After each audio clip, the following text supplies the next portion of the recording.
You're Akash here. I am in India for another week. That means I am not on today's episode of Flagrant, which means I am not there for Andrew's big announcement, which sucks.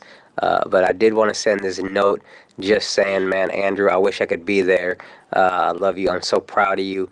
We've been in this for what, 11, 12 years now. So I have watched you grind your ass off for 11 or 12 years. And I'm sure everybody's already figured out what the news is. I'm not going to give it away in case they haven't. But just know that I don't know anybody that deserves this more. Love you, dog. Keep it tight. Keep it flagrant. All of that. What's up, everybody? Welcome to Flagrant 2. No easy buckets. This episode is brought to you by Morgan & Morgan. Don't get dunked on by an insurance company. Call Morgan & Morgan, and they'll fight to get you full compensation after a car crash or other injury. They've recovered billions, not millions, billions of dollars for people, and hiring them is 100% free unless you win. That means you only pay if you win. That seems like the best deal in the world. Visit forthepeople.com. That's F-O-R. Forthepeople.com/flagrant for a free case review. Let's start the show. Let's start it. My name is Andrew Schulz. That is Andrew Schulz. I'm here with Real Life Kaz or Kazim Yes, or sir. whatever your new and more official and corporate and professional name is. The more Real Life Cast podcasts you still get, works. bro, it's like you're becoming like a dignified human being, bro. I know, in it's front of our hard. eyes. It's really hard. This is what keeps me from going full corporate. Is Coming here and saying, coming like, here, yeah. just We're coming here holding and you back. just getting off some fuck bombs. Yeah. It's like, all right, still got it. God damn it, still got it. So we're here. We got Alexx and Edit in the building. Akash is in India right now. I believe Yes, he's at the parking lot performing garage. in the parking lot garage. He's in Mumbai. I believe the show is either today or coming up. So make sure you go check him out there. I'm sure you can get all the details at akashsingh.com. But as we start the show today, as some of you might have noticed on my Instagram, I said I had a very special announcement. Today, we're recording it is Monday, but it's coming out Tuesday, so I'll make that announcement for all you guys. Hopefully, and you get this up extra early, because I said the announcement's When he says coming out. hopefully, he means you better get that. That's right. it. That's it. That is my corporate way of saying get that fucking thing up. But yeah, so 10 a.m. Eastern Standard Time. This is coming out, and basically. The announcement is this: I want to speak about a journey that I've been on, that we've kind of all been on. A lot of you listeners have been on from the beginning with me. Some of you have come on midway through. Some of you come on at this tail end, and I'm truly appreciative of all of you guys. And it starts about like 3 years ago, and you guys have heard the beginning of this story, I'm sure, ad nauseum. But 3 years ago, I remember I was sitting in my living room, and I received the final no on my special, this special 441 that I was going to do. And it was from a network called CISO that nobody watched. I've never heard of CISO. They went out of business. Okay. Yeah, but like it was crippling because like I received no from a place that nobody even liked. Like, do you know what I mean? Like a place that wasn't good enough for anybody to watch. We're like, you're not good enough for no one. Yeah. That's like not getting hired at McDonald's. It's less like, than no one. We can go into that McDonald's thing because I have an issue with like minimum wage that's starting to really bother me. But we'll get into that later.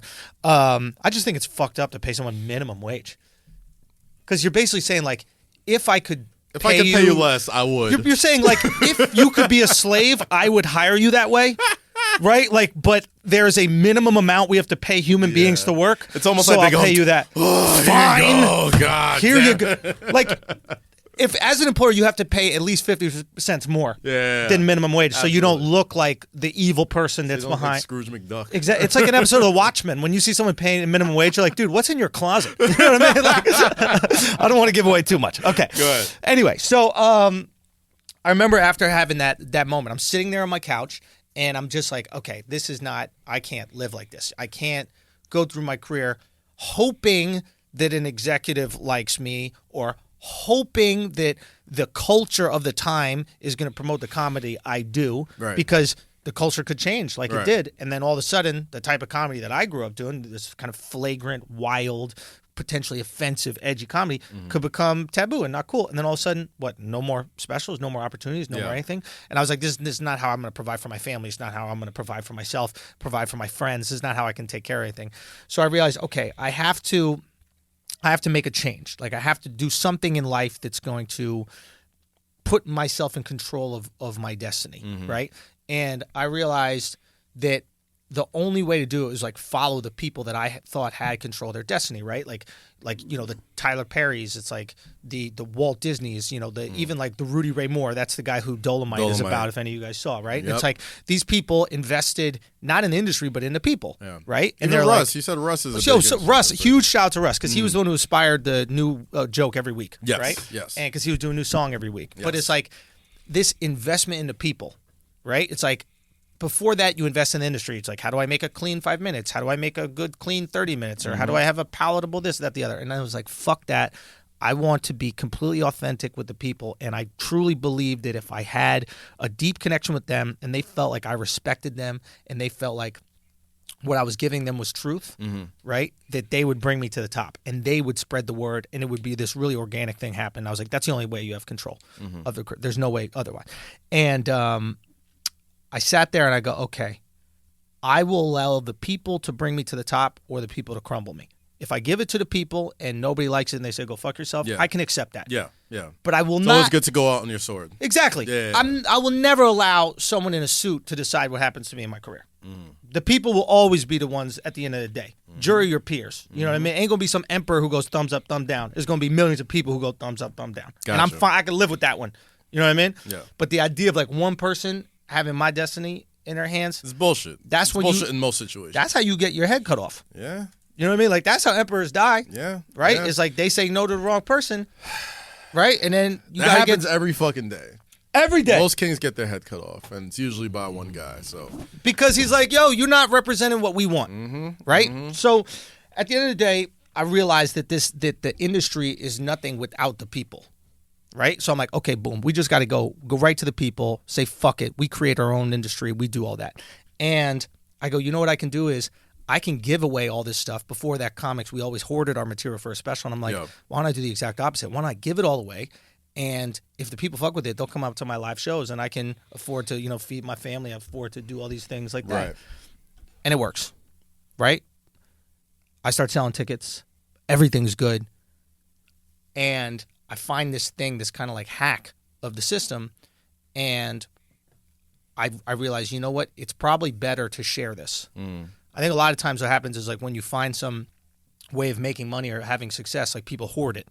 Like the first I think people to find a way to like tame horses. That was technology back in the day. Yeah. And you know what they did? They're like, yo, don't give this out. This you got to come advantage. to our guy. We're the only guys who could train horses. Boom. Come get money with me. Yeah, right. Makes and sense. and I was like, fuck it. This is how the game should be played. I thought that there was value in just giving back because I remember going in that moment. I was like, if I get any success, I will bestow this upon the other people who I think will do the same thing with it. Because it goes back to your original plan of like going with the people, and that's not just selling tickets. That's with the community. That's how you build. That's how you build industry, right? Exactly, it's like that's how you take something from the ground up. It's not just you hoarding everything. It's you sharing, and then it becomes ubiquitous. It becomes ubiquitous with comedy, right? That's the same reason why I do so many fucking interviews and podcasts. People are like, yo, how do you get in so your hands in so many things? Like I tell them, I'm like, listen, like you have to keep your, there's no point in hoarding all this information if you can't, use it to better people, and in the weird way, you're kind of bettering yourself as well because now.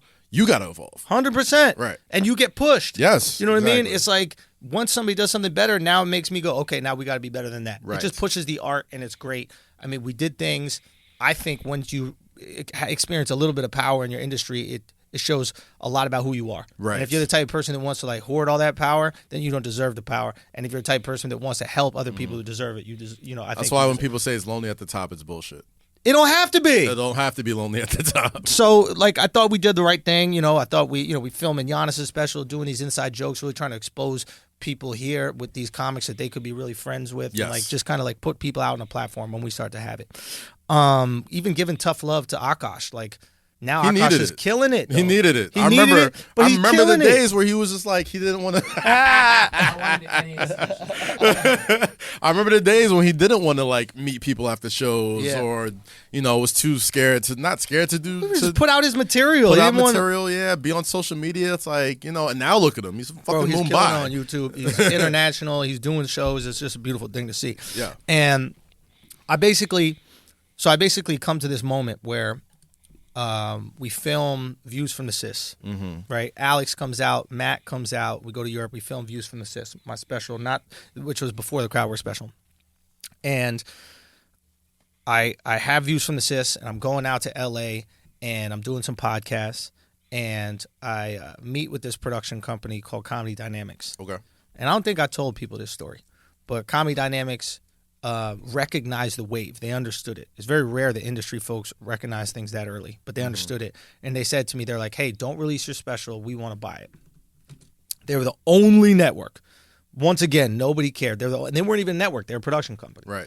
They're like, we want to buy it. And I'm like, I'm releasing it in a week. And they're like, just don't. Can't you just hold off? We'll make you an offer. And I go, it's $1 million, and you got to give me it in a week. And they go, I don't think that's realistic in any world. Like this, this is not fucking. What is that movie? Not Backdraft. The other one. Which movie are you talking about? It seems like a Nicolas Cage movie. Not Nicolas Cage. The other white guy. The other white guy. He's like come on, bald. Alex, you know this. He's like bald. Not Nicolas Cage. He saves the world always. He saves New York. Bruce Willis. Oh, Bruce Willis. What's the movies that he did? Like 4 of them. One with Samuel L. Jackson. Fuck if I know. I didn't look it up. Samuel L. Jackson's is one. He did a bunch. It's always New York. Some Russian is about to blow up New York. Die and Hard? Die Hard. It There is it is. Die Hard? Yeah. Really? No shit. Okay. You Tie know this your together wax. because I'm trying to see where this is. Anyway, that's this some goes. that's some heist shit. It's like I need $1 million by tomorrow night. Oh, like Speed? Whatever, exactly, right? And you're like, where the fuck are you gotcha. get $1 million? You can't just All go in a right. chase and get $1 million because Keanu Reeves says so, right? So the situation is, but I just said it, and it was one of those things where it was like, as a creative, just because nobody wants your thing doesn't mean it doesn't have value. Okay. You decide your value, right? And I remember thinking that, and I was like, you know how much shit is worth? That's how much you think it's worth. So they don't make the thing, but we have a cool meeting and everything's chill. And eventually I release a special, I go on Rogan, and then shit really goes to another level. You know what I mean? I start touring, I start doing these theaters around the world. Like, we're selling out. It's fucking unbelievable. And I go to this. It really changes comedy in a lot of ways with the clip stuff, because all these agents and managers start telling their clients, "Yo, you got to put out clips," and that's the thing. And now all of a sudden we're in the share economy with clips, and it's like been unreal to see this kind of transform comedically, because it was not the zeitgeist at all, Right. And then all of a sudden, I get asked to go do this festival called JFL, Just for Laughs. And I was never asked to do festivals, and I get asked. And they asked me to come up, and I go, yeah, I'll come up, but I really want to do the Nasty Show, because my favorite comic ever, Patrice O'Neal, would do the Nasty Show, and I just wanted to walk in his fucking shoes because I thought he was so great, and I thought it would be a cool thing. And they say no. And I say, all right, well, I don't need to go. And the reason I say I don't need to go is because I have the people now. Yeah. That festival can't do anything for me. Because the festival is just a way to get you in front of networks, which then get you in front of people. I got the You already people. got people, yeah. So you can't offer me anything. And when you can walk away, they don't know how to handle that. Oh, yeah. So True when power. I say no, they go, all right, fine, you could do the festival. And you could do the Nasty Show. And I go, no. I'm going to do the Nasty Show. And I'm going to do 2 of my other shows. And they're like, we can't do the other shows. I go, well, then I can't go, obviously. Now, if you just said yes to the Nasty Show, we wouldn't have this predicament. problem. But you done fucked up. Yeah. You let me know you really want me there. Right? So then they acquiesce. We do the Nasty Show, and then we do 2 other shows, and I have a really good JFL. I come back from JFL, and we get a call, right, from Netflix. Now, some of you guys know my history with Netflix. Yes. People think I'm anti-Netflix. I'm not. I'm just making observations about Netflix. When I went on that Rogan, I said Netflix is dead because I looked at like the debt structure that they had and the fact that none of their original programming was successful. It was all the things that they're releasing, and those were about to time out, et cetera. Everybody thought I was crazy, and then now you see a lot of these articles coming out. So Netflix give us a call.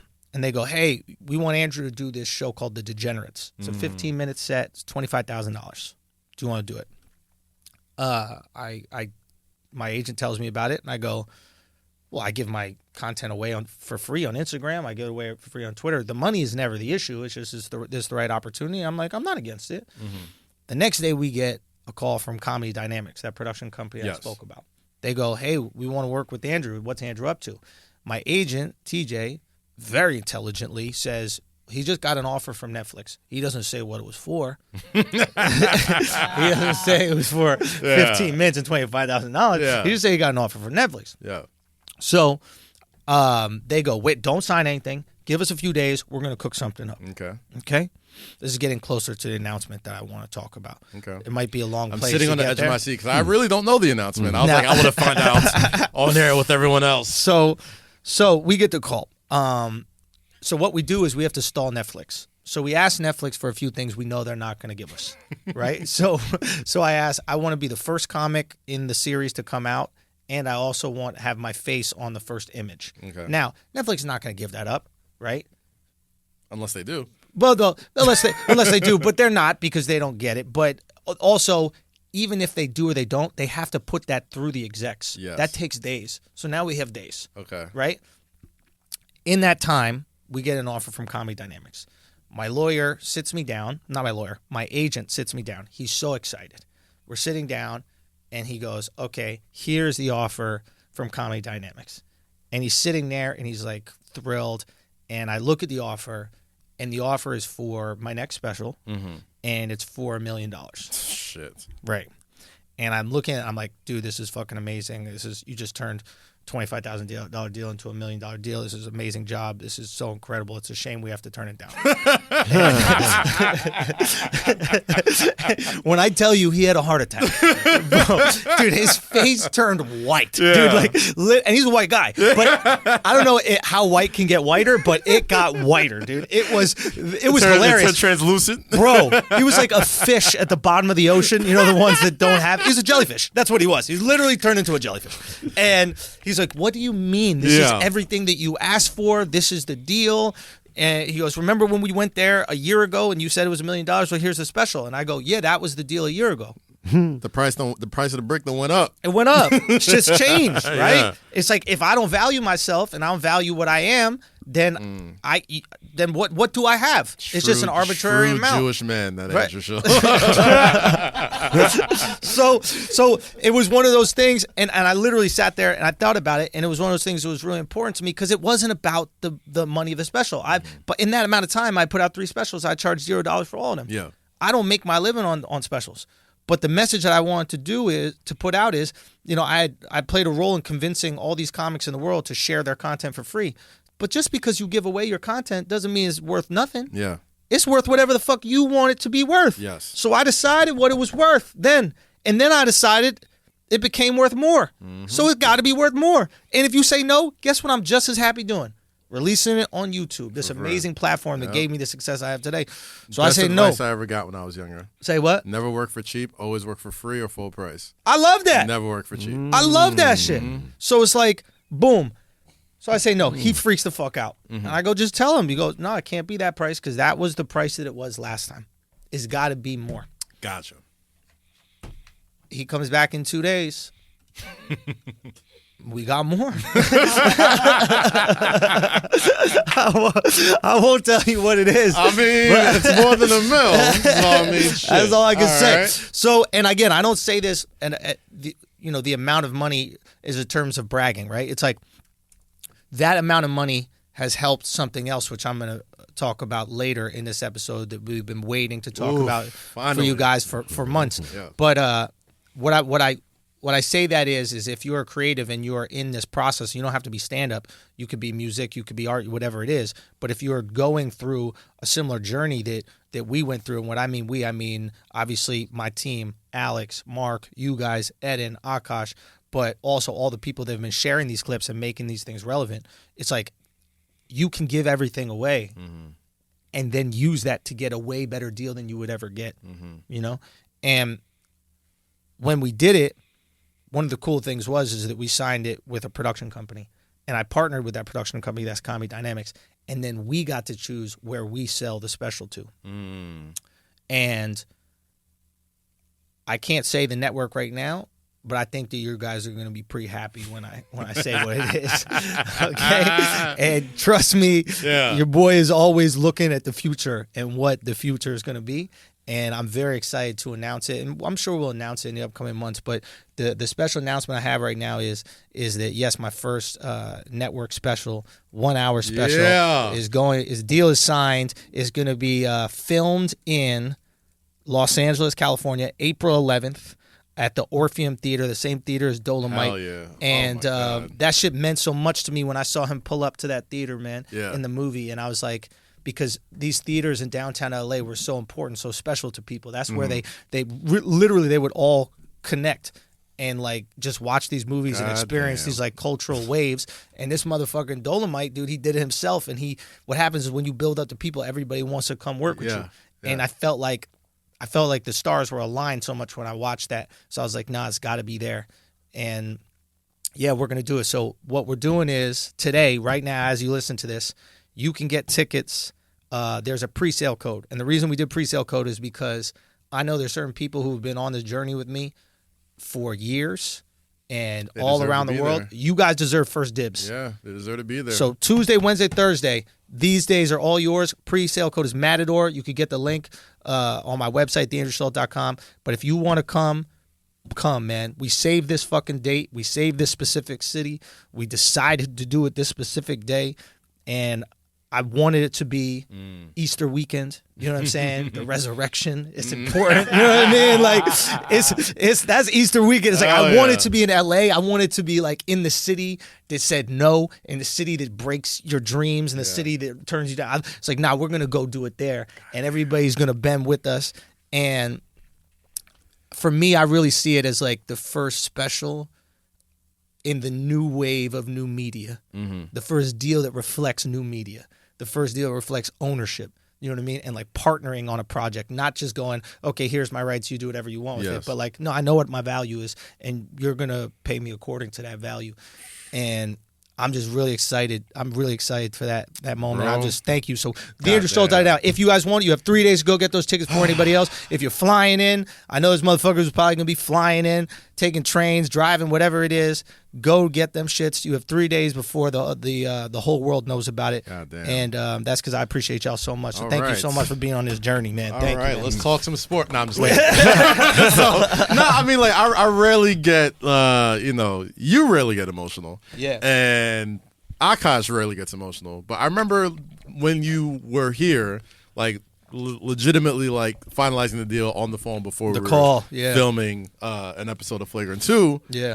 And I just seen like, you know what I mean? Like you've hit some doubles, you've hit some triples, you know what I'm saying? But like you had that smile on your face like you just hit like a fucking like a grand slam, not just a home run, like you out and everybody else with you is crossing the home plate too. And I legitimately didn't want to know. I wanted to be like, I want to find out with everybody else because I still don't know the network, so I'm not kayfabing y'all. I'm not fucking, bullshitting y'all. But I mean, I feel like, I was a part of this journey with you for the past, it seems like 3 years now we've been doing this fucking show. And I remember the early days of doing this and doing episodes of Brilliant and just like it's really fucking special when you can track the exact moment when like a trajectory changes. Yeah. You know what I'm saying? Yeah.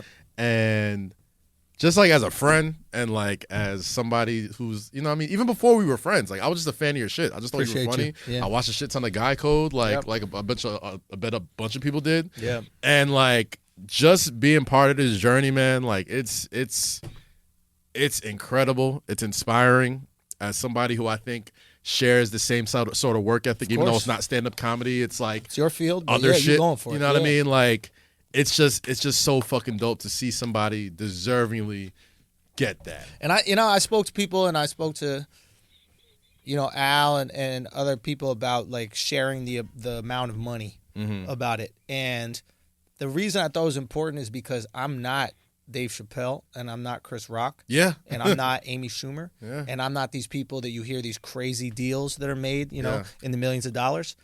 I'm not them. Yeah. I'm not the famous person that got the big deal from Netflix because they're famous. I'm the guy that the streets knew about. Do you know what I mean? Like, I'm the guy that the people knew about. And there's so many people who really, I'm even listening right now, who are like, yo, you're one of my favorite comics, or you're my favorite comic, but I don't know how many people know you, right? That's the best type of fame to have, though. Oh, it's the best. But what I'm trying to say is, like, not only for them, but also for other comics, is you don't need to be them to get it. Do you know what I'm saying? Like, you don't need to be the super famous person. You don't need to be the person, like, grandfathered in from doing all these movies and TV shows. You could build your shit now and get what you're worth now. Yeah. And guess what? That's what you're worth. That's where it starts. So know that going into your contract negotiations with Netflix, know it going into your contract negotiation with Hulu, with all these other brands, know where it starts. Oh, yeah. I just told you. Oh, yeah.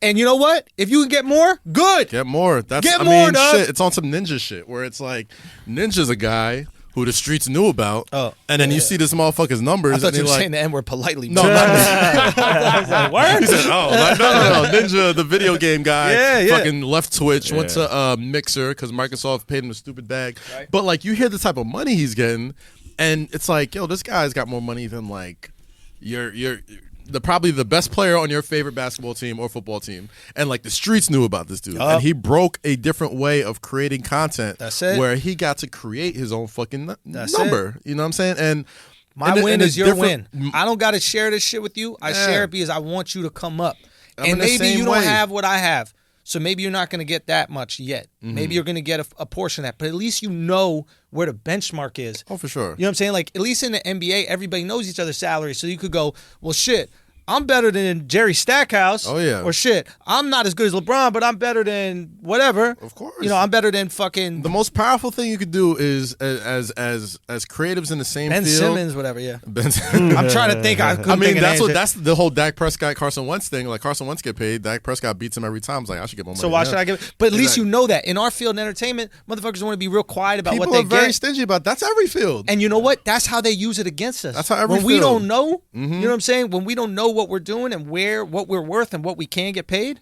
that's when we start signing away checks. Oh, yeah. Because a lot of times you don't put any value on what you're worth. And you're saving the company money. They don't need it. They don't need it. Honestly, that's kind of why I've been following like Stephen A. Like, I've been on my sports kick for a long time for this past year. Stephen A. said. And I love Stephen A. Smith because it's like, you know, you don't got to be Hove or LeBron, or you could be him. And he tells people how much money he's getting. So I'm like, I'm on that trajectory.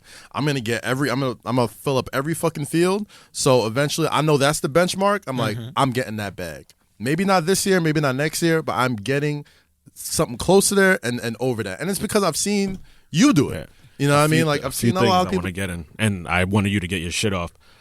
3 things. So when I started this journey with you, like first I was working with Brilliant for a while, and I saw the work ethic of Drew and Charlamagne. And I'm like, yo, these guys outwork everybody I've ever met in my life. And I'm like, oh, okay. So now it's like I'm just picking on Jules. I'm like, all right, one clear way to succeed is work.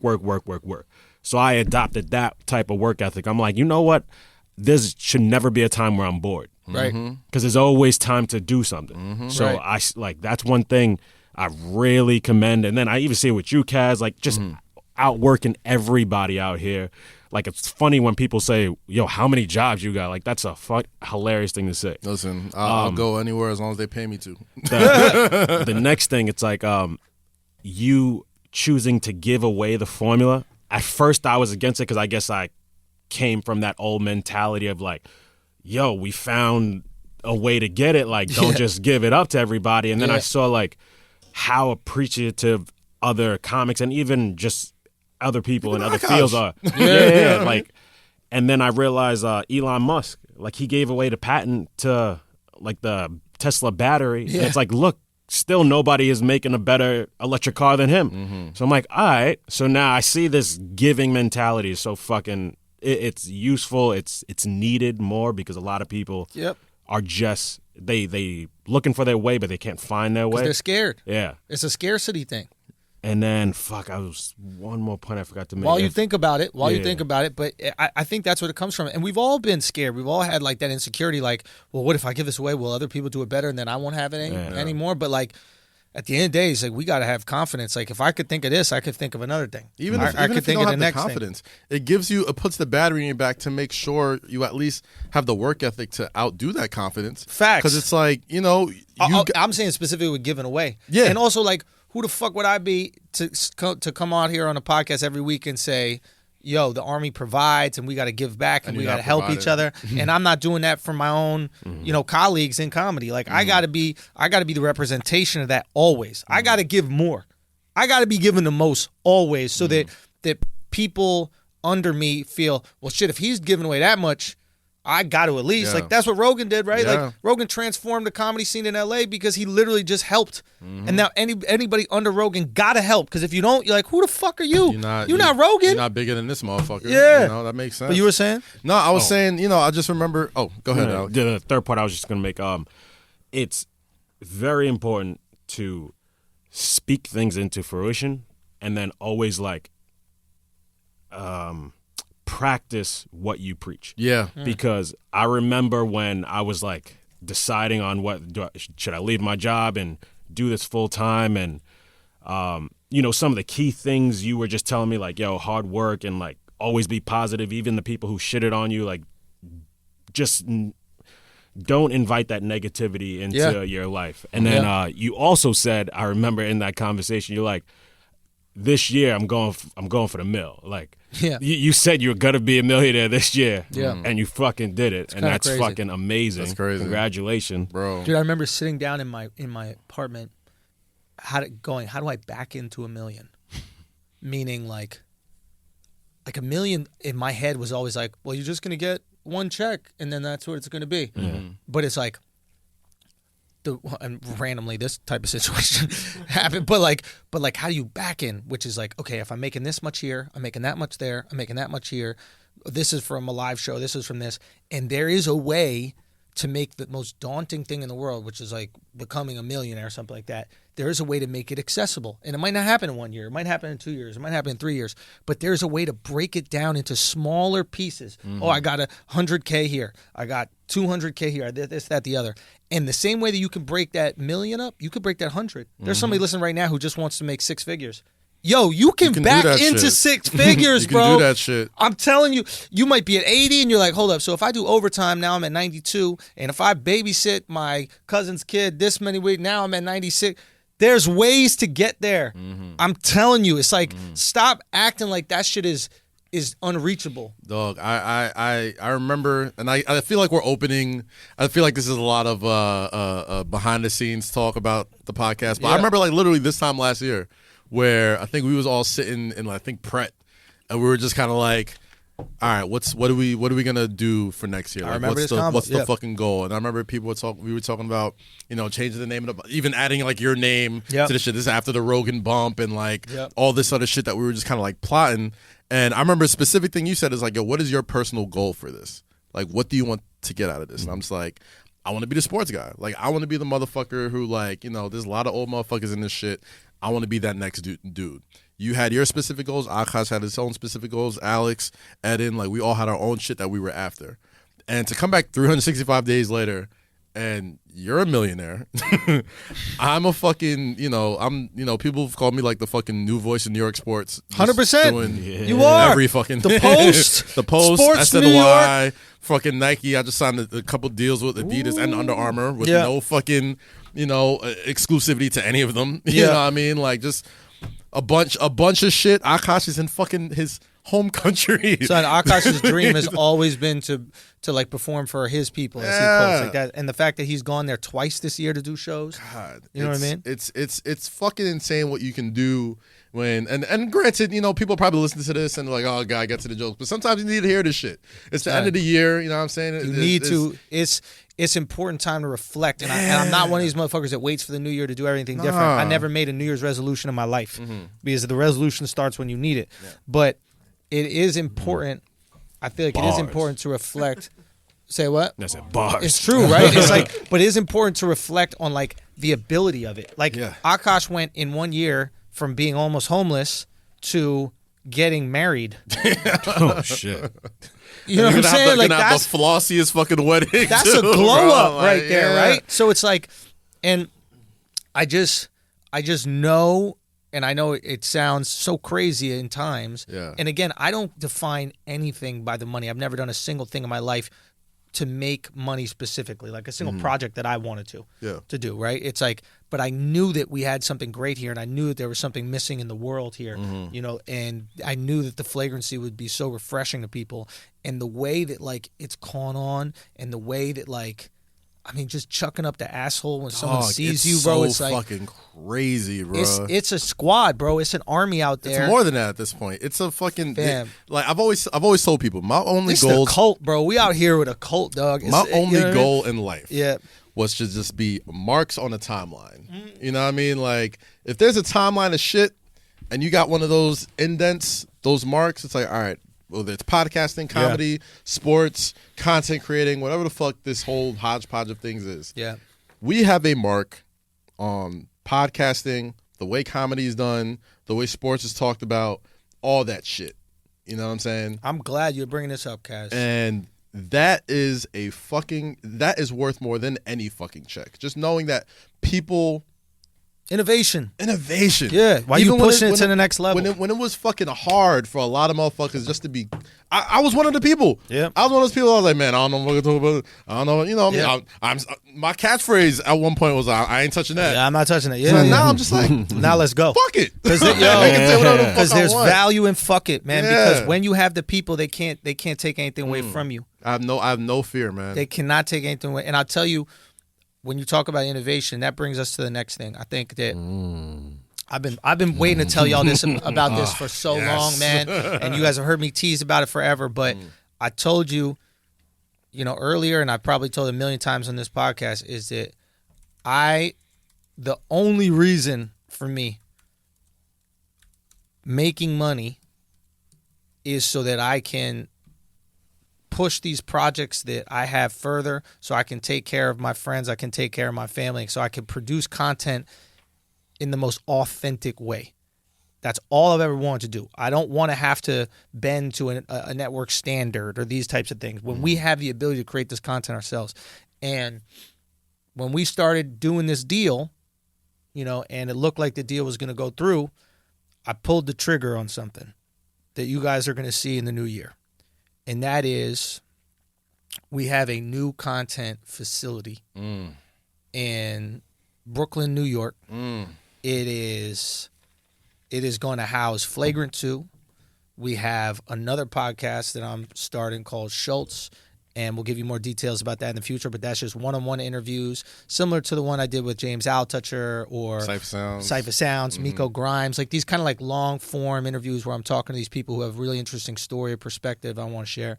It has got another studio, which is a generic podcast studio for new projects. Maybe Kaz wants to do something. Maybe Al or Eden wants to do something. Maybe these other people we want to support can go in there and we can give them a real platform, a real space where they can create and upgrade their current situation, because we know what it's like to be in a situation that needs to be upgraded.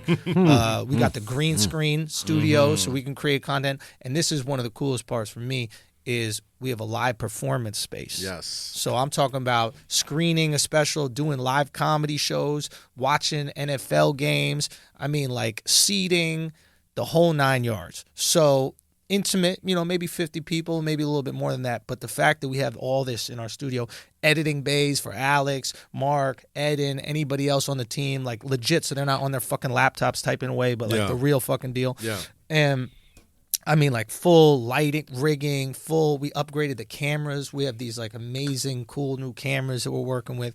And right now the guys are out there building it. Some of you guys might have noticed this. We've had the two biggest do-it-yourself guys on YouTube. We got Ben Uyeda and Mike Montgomery. You can check out their YouTube. They have tons of stuff. They've done the biggest deals. They've designed the studio. We did state-of-the-art, like, I mean, soundproofing, none of this fucking bullshit. I'm talking about the real deal. And we have one thing that I think is going to change podcasting forever, and I can't wait for you guys to see it. But all I'll say is this. say goodbye to microphones. This shit right in front of your face, the whole fucking podcast. Done with that. This big fluffy thing. And I'm not talking about lavaliers like they do on TV. Yeah. I'm talking about a new technology that's not even available in the consumer market yet. Oh my God. We got in contact with this great company who's been doing all of our audio visual stuff. And shout out to Overtone Sounds that did all of our custom sound paneling. They were great. You're gonna hear all about these guys in the near future. But we got this new thing, and it will, I think, change the visual for podcasts forever. I truly believe if we do it right. I just heard the first sound test today, and they sound unbelievable. You can't even believe that you get good quality audio without a microphone in your face. So it's like, what we want to do is innovate. And I knew if I was given any kind of money or power, I would invest that in what we're doing and creating more content. So thank you guys for giving me the opportunity to do that. We get to some flagrancy, but I'm very excited for this new year, man. Man, shout out to everybody who's rocked with us. New year, new week. I know we've never done like, it was only like literally my only nugget of this show. We've never done any like 100 episodes, 200 episodes, 1 year anniversary, none of that shit. But I feel like every single year we've kind of leveled up. And like this upcoming 2020 is going to fucking, like, if you've been rocking with us for this long, man. Oh, get ready. Oh, shit. Yeah, we're going to make y'all proud. If you think we deliver a lot of content now. Oh, boy. It's about to be a next level, man. And Kaz, I would feel bad as a black man to let you go the rest of this episode. You got to fix your do-rag. Motherfuckers! My bad. I just noticed it. I just noticed it. God damn it! All right, I got you. I had my velvet on too. Yeah. Like it's nice and silky. Well, fuck y'all. Thank you, Alex. I appreciate that. I like how you describe your velvet as silky. Oh, velvet is the material. Listen, it's nah, velvety. Niggas know exactly what I'm talking exactly. about. They're called silky. Yeah, it's a silky. Like, it doesn't matter what fabric that is the do-rag is. It's still called the silky. Yeah. No matter what. That shit can be made of fucking polyester. It's like, oh yeah, you got my silky. So silky isn't a material. It's not a material. It's a feeling. It's what you feel in here. It's when you feel the waves waving up in your head. It's like, I got my silky on. Who decided that the waves were good? That What the you waves were the mean? thing? Have you seen Usher? No. I mean, like I think waves look really cool, but when did that become like fashionable? Man, I'll tell you. I mean, for me personally, is when I first saw like Mace with him. Mace was like the flyest fucking. Even before that, you had finger waves back. I wasn't on the finger waves though. No, but man. I mean, like it's been around for a minute. It has been around. Women actually had it popping first, like when they had like short haircuts. But they would do fucking relaxer. Now, I'm getting really into deep black hair culture shit, right? Yeah. Relaxer is almost like a perm for white folks. So what makes your hair puffy makes women's hair or black people's hairs silky. So they'd put the white shit in the hair, relax it, and it would make it wavy and take the sideburns and all this other shit and make it that. Shit, you could even go back to like the soul days when motherfuckers was permanent shit out, like the Malcolm X shit. When he was little. Yeah. I forgot what they call. What did they call it in that? Not a Jerry curl. No. But they was like a perm process. Or maybe they did call it a perm or whatever. But yeah. My mom called it a perm. What's up, Big Worm? I mean, Big Perm. Big Perm, Big Sherm. What is it? Is it what's up, Big Perm? I mean, Big Worm. Shout out Jalen Rose. I talked to him today about his pristine hairline and what did he say? Was he on PEDs? Is he having any help? I had a good conversation with him today. You can check it out on Big Apple Buckets. And he was just saying like, I got great jeans. Yada. Fuck he that. does, bro. Look at that shit. That ain't great jeans, son. That's a barbershop picture. Go dude. back and look him in the Fab 5 days. No, I know he's always had a great hairline, but I mean to keep it that pristine. That shit is perfectly coiffed. I can't believe a black man that age. He's got to be pushing almost 45, 50 at this point. I'm going with the PEDs when my shit start going. I got to finish. I feel like going for it right now. I got a finish line for my shit. Once I'm either coming home, I'm either going bald, or I'm getting the LeBron treatment. Once it reaches a certain level, why would you not get LeBron? That's what I don't understand. And I'm not doing this honestly to plug any company that we use, but like, balding is a choice. Yeah. It's a choice now. Yeah. But you got to get on it before. It's when cats You go gotta be bald proactive. and then they realize it. Yeah, the second you notice, you got to get on the pills. Yeah. I've been trying to do the shit, but I keep forgetting to do the fucking the doctor's thing, whatever. It's what? I'm just like, Just what you do gotta it. do? Yeah. Tell me about that. What you gotta do? Hims. yeah, you do Hims. You know what I mean? You just Pop do a couple of the Hims. gummies. You know what I'm saying? I don't know if they're And then gummies. I take pills. I cut them shits take up. the pills. Yeah, whatever it every is. single day. Oh gosh, I need to do that. Nah, shit. it's not even a the reason why question. I I don't, just wanna the lower reason that why I don't hit hairline. the Bron shit is because Bron, Get like 10 when his days shit is younger. bad, like it looks bad. It looks stupid. It Yeah. looks like once the shit like. I'm you know pretty what I sure mean? with him it He's- just didn't work.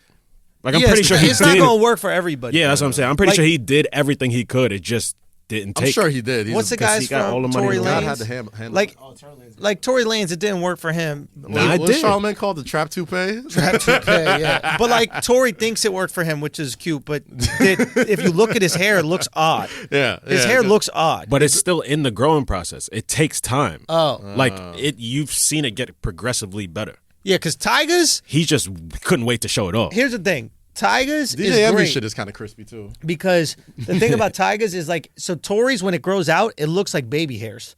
Yeah, like this is it right here, right? Yeah, It, like Yeah. when it grows out, it just don't look right. But Tigers, he could actually twist, and that's how you know the hair is strong. I don't think he's fully black though. I think that's Tiger? good. Yeah, I think. See, look at that shit. His shit came back from the brink, yo. Oh, Wait, son, go back his right is here. over, bro. Holy fuck! Look at that. That's my finish. That's my finish line right there. Son, I'm like, go yo, to once that I one get right there, there. I'm like, He looks like a turtle in the left one, right? And he looks Dominican in the right one. He came back my to Dominican, God. dude. Son. Look at it. He got his hair I in need to do twist. that shit. Look, go back up, go back up. Look at this. Something's Jesus. off there, right? Yeah, nah, it's too. It's like he transferred pubes. It's almost Yo. like He He somebody got the drew it wrong on. type of hair. Yo, Drew. Yeah. Can you pay for me to get the treatment and we document the whole thing as content? You're not even on camera. Yo, your hair is fine. What are you talking about? Your hairline. Yeah, your fine. hair is good, if dude. I could bring Yeah. the hairline Like, down, take your hat off. Let me see. you go Your like shit is it's fine. What are you yeah, talking but about? if it goes You wanna see down, my shit is on the brink, bro. Hold on. Let you me take my shit off. you take like 10 years off your age. Like my shit is on the brink, bro. You see this? So Nah, you right, know, right- you're Y'all just right. got big ass foreheads, honestly. Also, you got No, it's the African forehead. expectations for your hair. Africans never got the crispy hairline. That shit always goes back, but bro. still, bro. Like a lot of Africans got some crispy shit. Who? And my shit. I mean, fuck. I mean, Andre Iguodala, great hairline. I shit, gotta see look. Andre Iguodala because I don't know. Yeah, Because Andre- Ethiopians be having all the forehead, bro. It's like known. Let me see. Yeah, pretty sharp hairline. Fam, Nah, that's you. Nah. His is way back. My shit, yeah, but you it's see the not that corner. bad. It's all in the corners, So bro. then corner your like shit if your up. corners ain't if your shit ain't sharp, like if your shit like grooves, like you know when you run a route, Yeah. and like, you know what I'm saying, and like the shit not sharp, like if your shit is Amari Cooper, your shit is good. But like, if you're running routes like fucking Wayne Corbett. like Wayne Cooper, just curving and shit, running those Jarvis Landry I didn't routes. say it's wheel. like, Why you running a wheel? Run a slant, motherfucker. Sharp hairline. Friend. Anyway, we'll get y'all hairlines. We'll glow up. This is God gonna be a fun year, 2020. I fucking can't wait. 2020 excited. hairline. So, guys, we got to start with some flagrancy. Let's get into it, man. I had a Oh, and shout out to everybody who came to Barclays Center this past Friday. It was yo crazy. man, congrats on that. That looked Palooza. amazing. It was fantastic, Son, man. All in New York. Shout out to Casanova, The Locks, Just Blaze, Yeah. Dipset, Cam, Jewels, Fivio Foreign, whole Duce Palooza team. Everybody Yeah. who bought a ticket, we sold that bitch out. It was fantastic, man. Thank y'all for coming through. Also, I just want to say that's incredible to see what the Duce show has turned into, man. It's fucking unreal because, I mean, Webster Hall, that was a massive success. I grew up a few blocks from Webster Hall, and, I mean, that's a fraction of the size of the Barclays Center. Bro, So to do it at that level is unbelievable, man. It Congrats. is. Abs, thank you so much, man. It takes a fucking village to put that thing together. So shout out to the whole team. Obviously, you know who you are, and man, can't wait to do it again. Man, it is. Oh yeah, another thing I just want to say before we move on to some flagrant thoughts and some flagrancy is that it's important to me that like the New York comedy scene knows that this new space that we haven't named yet, but we're going to name it, is not only investment in the content that we're making, but investment in New York comedy. So if there's ways that I could help comics in New York, I want to do that, and I want to know. And it is important to me to give back and give opportunities because obviously the only reason I'm able to do this is because other people gave me opportunities that didn't have to, you know. So this is an investment in New York comedy, and New York comedy is on the rise, and I feel like we're going to be in a good place, and I feel like we're adopting some of those values that made the LA scene so successful in the last few years. So I'm really bullish on New York comedy in the future, and I'm gonna make sure that we get to the promised land again, 100%. Now, flagrancy. Let's talk get to about it, man. Goddamn. I'm in L.A. Yeah. Okay? I do a show at the Comedy Store. Okay? Jeremiah Watkins show, my favorite show to do while I'm in love L.A. Jeremiah. He's fucking hilarious. Great guy, yeah. Obviously, he was on the show. He has a show called Stand Up on the Spot. People yell things at you. You just do a joke based on that in the moment. Okay? It's a great show. No planned material. Everything has to be unplanned. Great show. I'm about to leave Comedy Store. Right before I leave, Emily, woman who runs the Comedy Store, goes, Schulz, they have a show in the main room. Main room is a beautiful room, 400 seats. It's Bill Burr, Joey Diaz, Greg Fitzsimmons. Can you do a spot? I go, I would be honored to do a spot with those guys. Let's go do it. As we're walking in the back, she goes, hey, just want to let you know this show is like for like people on the spectrum. And I go, wait a minute, like it's for retards? Right? And then she goes, no. Like they're like in like a halfway house. And I'm like, oh, halfway house. That's like drugs or like, you know, I thought on the spectrum of society, like these people are on the fringe. No, like, you know these are murderers. Right. Yo, and I'm walking in the back. I see some guys, like some white dudes with these like long beards, like biker guys. I'm like, oh, these guys are legit. And I get excited because it's like, well, they're not going to be offended by anything. This is like my perfect audience, like people who have done all the things I'm going to talk about. All of a sudden, my material is relatable, right? It's like if I'm going to speak about the worst shit, and I got the guys in there like, yo, stabbing does suck sometimes. They're probably looking at you like, oh, that's Ted Bundy, he's the man, whatever it is, right? And so I'm hyped. I'm going in. Yeah. I go on stage, first couple jokes, and listen, I'm not one of these motherfuckers that just goes, "Yo, I killed." Like there's these comics that say they killed, right? No matter how they do. I was killing, bro. I was going hard, and I'm fucking bodying these motherfuckers. And I get to this final joke, and it's a joke I'll only do if I really like a crowd. Okay. And it's a joke about retards, right? But it's also about other shit, right? But so I get into this joke. I know the joke. You might know the joke. Yeah. And again, I got to really like the crowd because the joke is fucking wild. Okay. Like, it is wild. But it's one of those things, like, if we're all on board, you're going to laugh in a way that's different. You are laughing in a different way at this joke, right? Okay. So I start doing a joke, and I'm not getting really anything from the audience. I was murdering, and now this shit is real quiet. So I'm like, what the fuck is going on?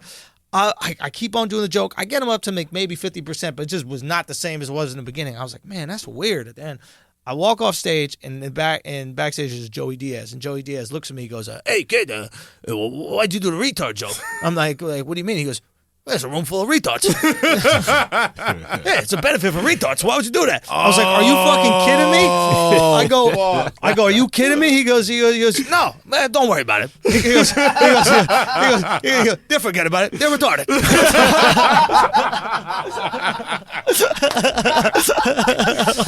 So I go into the back room. I'm just screaming at these people in the audience. I was like, "Why aren't they fucking getting this?" Turns out they were really offended by what was going on. Oh my god, that was the one that you crossed the line. Bro, I felt Bro, I felt so fucking bad about that shit. I'm like, oh no, dude, I did. Nah. First time ever I saw him actually genuinely felt bad. Nah. The sound guy came down one point during time. He goes, "Dude, that was ballsy." I go, dude, I didn't know. I wasn't trying to be like but they said edgy. They were on the spectrum. Like that's kind of far-reaching. I asked her if they were retards, and she said no. It's far-reaching. She said halfway house. How do you think people get to jail? By being retarded? Yeah, most of the time. They don't let's keep it real. But here's the thing. It turns out she did mean on the spectrum. Yeah. Here's the craziest thing. The first comic that went up, partially retarded. He's backstage with me, and I apologize. And I didn't know he was retarded. Yeah. I thought he was just a comic. Oh, because like some of these, because some comics like do this thing where they like play into how weird they are. Like they just do this like I'm autistic type of thing. Idiosyncrasies and shit like that. And it's just like okay, you could do that. No, I'm really retarded. Yeah. So I thought he was one of those. I thought he was just like this weirdo guy that's like leaning into the weirdo. I gotta hear how he said it though. No. So I go, dude, my bad about the whole thing. He doesn't even know I'm talking about that. He's like, yeah, I thought I had a weird set too. And I was like, oh no, dude, I'm locked in this conversation. I am locked in. I can't do anything. Right? I gotta fucking leave. Dude, I had to. Cookies are tasty. Bro, He's like, what? I had to literally leave through the back entrance because if I walked through that fucking crowd and one of them grabbed me with that retard strength and just sat me down the whole time. Halfway house retard strength is different. Son. They most of the time they body people. It's not with strategy. It's like, oh, I like to play. Yeah. Choke, oh shit. He's dying. It's like, oh fuck. Son, what happened? Son, it was gonna be cookies crazy. are delicious. Dude, and we're gonna play Steal the Bacon with me. Anyway, so that's my flagrant thought of the week. Can you talk about what happened in Connecticut? What happened? Wait, what? Oh my! What happened in Connecticut? This is worse. joke. This is worse. This is Jesus Christ. Same joke. I was about to say, like, your fucking audience. This same joke is fucking going crazy, dude. That's why I can't bring it out always. I can't bring it out always. But when I do, bro. So I was in Connecticut, and there's this girl in the audience, and she's just like being one of these annoying fucking drunk girls. It's just going, woo! Like randomly a joke. Like, that's not how you react to a joke, but she's going, woo! Like, she keeps saying it. And I give her a couple warnings, like, hey, you can't just yell out because it's distracting. You could yell out during like a silent pause that I'm actually as part of the bit. Like, you're just fucking the flow up. Woo! And I go, if you do it again, I'm kicking you out. I know that you're being enthusiastic, but you're just distracting everything, so you're going to have to get kicked out, right? And I do the retard joke, and she just goes, woo! At the end, I go, that's it. You got to go. You get kicked out, right? God, no. I kick this girl out, right? I finish the show. After the show, who came up to you? You came up to me? Yeah. Alex comes up to me. He's like, dude, did you know the girl you kicked out was fully retarded? So she was just relating to the bit. Like, she was like, she was into it. She's like, I've been waiting for this part the whole night. He's going to do my joke. I kicked her out at the one joke she actually got. I was on full panic mode. Dude, Alex like, you got to go out there and like smooth this over. She could like write a letter. I'm like, write a letter? Who's you going to write a letter? I'm like, bro, there's one thing she's not going to do. She got the fucking crayon in her hand upside down. Oh man! So, I have told Drew. This why do is we always do the slow jokes so the people just yelling like, yeah. Yo, it's great. It's never happened. It never happened. Yo. Going for it today. I told you this is probably like your funniest joke because it's not the most clever, but it's just raw fucking funny. Bro, like that. It's like, just intense. It gets it intense. hits you. Like, that shit hits you. Son. Like the way that people laugh at it is different. They laugh different. No. If they laugh like this, they just go, like their eyes go wide and they like, what is happening? Dude, I got to pee so bad. Can we pause for a second? Yeah, sure. I got to pee so bad. And I'm back. Did we finish that convo? I forget. No, you left off That on. was just, it was heavy. Yeah, you left off on the way they laugh, and I think people laugh that way because it's one of real. those- It's dude. It's we like, all have that thing inside of us where we know what to laugh. Well, not us because we're pieces of shit. Yeah. But like most people have that thing where like they kind of like stop themselves knowing they're not supposed to laugh at it, but like in the back of their head it's funny. Yeah. And I think that part of your brain kind of reverses. Yep. Like you laugh first, then you try to catch it. Like, oh, and that's fuck. dude, and that's why like it's like I'll bust it out if I really like a crowd. And one of the great things that we've curated is we've removed that kind of like taking a moral stance about jokes with my audience. Right? It's like they come out there for it, and for me, like there's a lot of people that can do like clever bits, right? Like you see like a lot of like one-liners, like misdirection, that kind of shit like that. For me, clever should always be the addition on the bit, right? It should start out at like raw funny. Like Patrice O'Neal started out raw funny and then added the clever. Yeah. But it starts out in this visceral, real place. Harassment day. Boom. Boom. But then it gets clever. Yes. Like, oh, okay. We should have sexual harassment day. Hilarious. There's nothing clever about that sentence. Terrible It's just premise. hilarious fucking idea. Yeah. And then you add the clever after. And that's what I love about like that bit is like we start in this fucking raw place and then we turn it into some funny, but whatever, it doesn't matter. My bad if there was any, retards at that show that were like offended by it or whatever, and that's not my intention. My intention is that we all laugh. The joke isn't even making fun of retards; it's making fun of another group. But I won't even.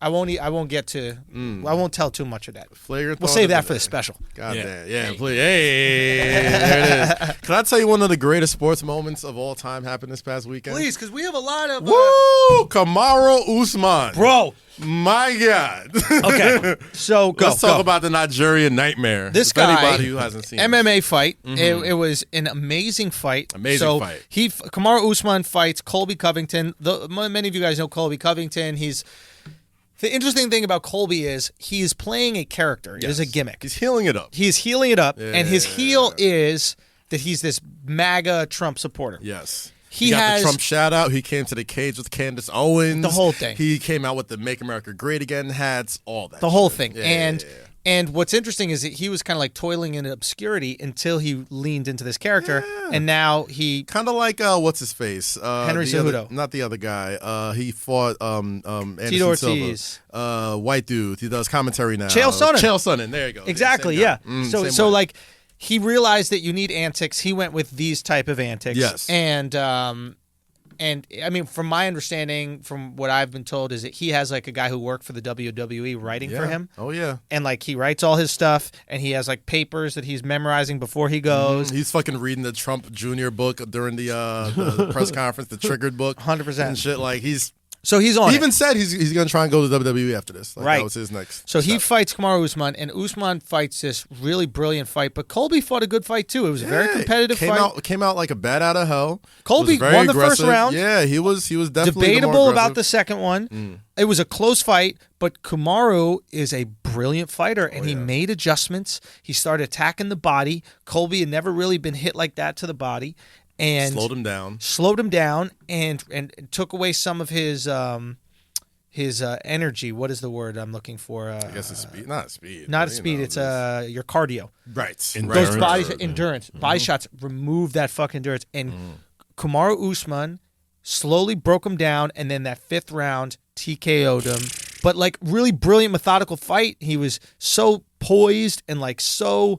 His game plan, he made a switch. Most fighters can't make a switch because he was outboxed in that first round. Oh yeah, it was mostly stand up. Oh, and because what happened is both of them are wrestlers that are elite, and they neutralize each other's wrestling. So they're like, listen, we could spend all day trying to go down and sprawl. Fuck it, we're gonna stand up here and kick and punch. Yes. And in the first round, I was like, oh, Colby's gonna TKO this guy. I thought it was over. Win. I thought Colby was gonna win. Kamaru made a fucking change. Yeah, and that is a brilliant fighting move. If you can, in the midst of war, make a change, you're a next level fighter. Motherfucker's disciplined as fuck. Discipline. It's a That's a that great wrestling background, dude. It's a great fight to watch if you're a casual like myself. Yes. You know what I mean? Because it's the most exciting part of MMA. It's not this wrestling like on the ground shit. No, it's like watching a real life street fight. It's like what would happen if you just got a bunch of cars and around in a circle and you just had two guys just fucking go at it.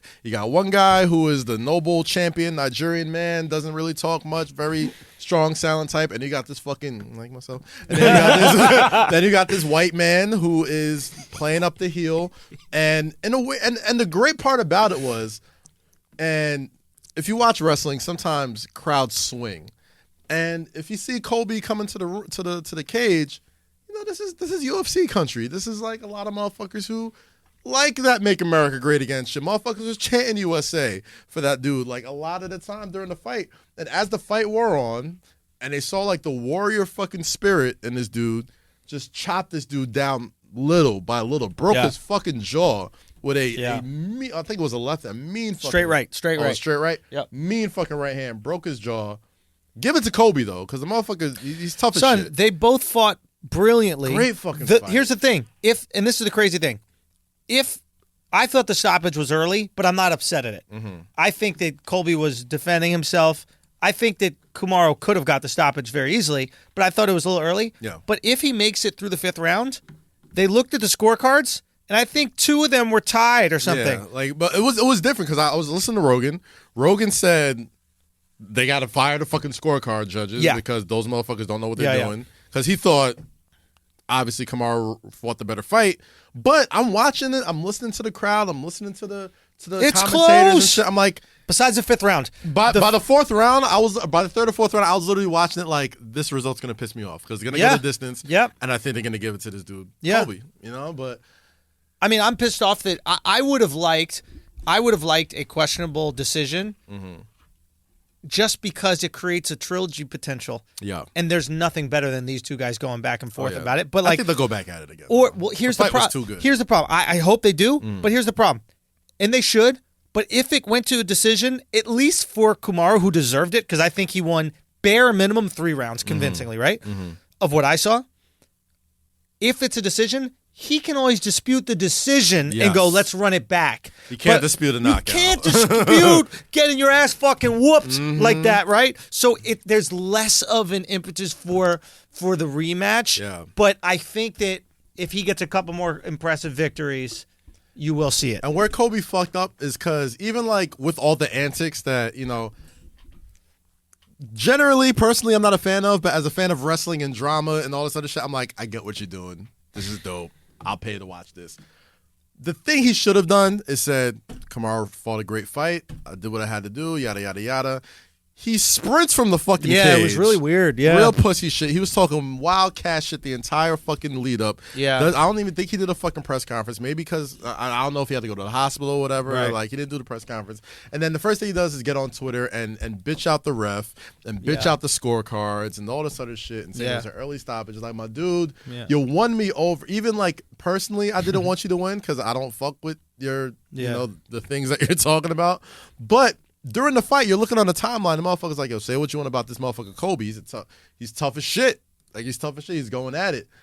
And then he just kind of went back to bitching shit. Like, normally people do their fucking in the bedroom, not the octagon. Mark Goodard. I go in there to kill or be killed. You robbed me of that. You robbed the people of a fair fight. You should be ashamed of yourself. Fake nut shot, fake eye poke, fake stoppage, fake ref. Well, like, the motherfucker's going to kill you if they didn't stop him. Here's what I'm thinking is, like, if you thought that dying. he hated immigrants before this fight, do you know what I mean? Like, if you thought he was like a gimmick or a character in MAGA, he's definitely MAGA now. He legitimately like, now he is. I think this is what took him to get on board. Oh no, I don't. I absolutely do not think he's playing a character. I just think he's doing. No, he was. No, I think he's doing. I think he's. This no. is what he really believes. So he's just turning it up to 11. So like here's the most pro thing. wrestlers That's do. what he said, right? That's Yeah, what he said.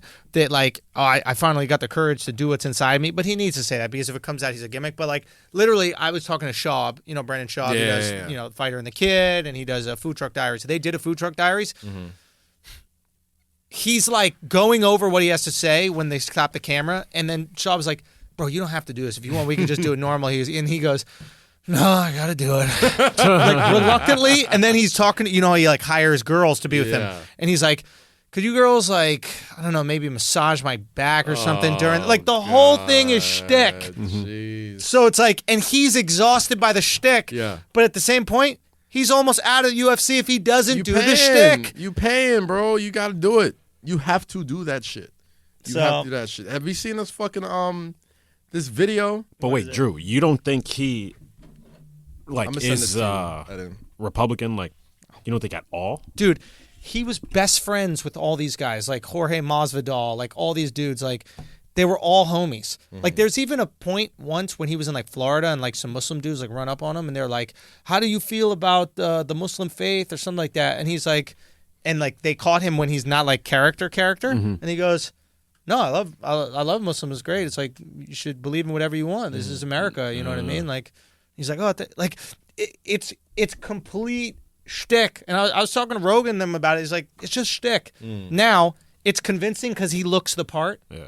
And there's this feel like it's so hilarious to see like Twitter get so excited and legit journalists, sports journalists, were getting excited about it. Yeah, Like, Andreas was going in. but like he's faking it. It's like getting seriously happy about like The Undertaker losing because you hate dead people or Well, something. here's like, the thing. I'm like, ooh, I hate people who come back from the dead. Finally, someone got him. John Cena got him. It's like, wait, are you taking this at face value? Like, you're a journalist. Like, you know the real.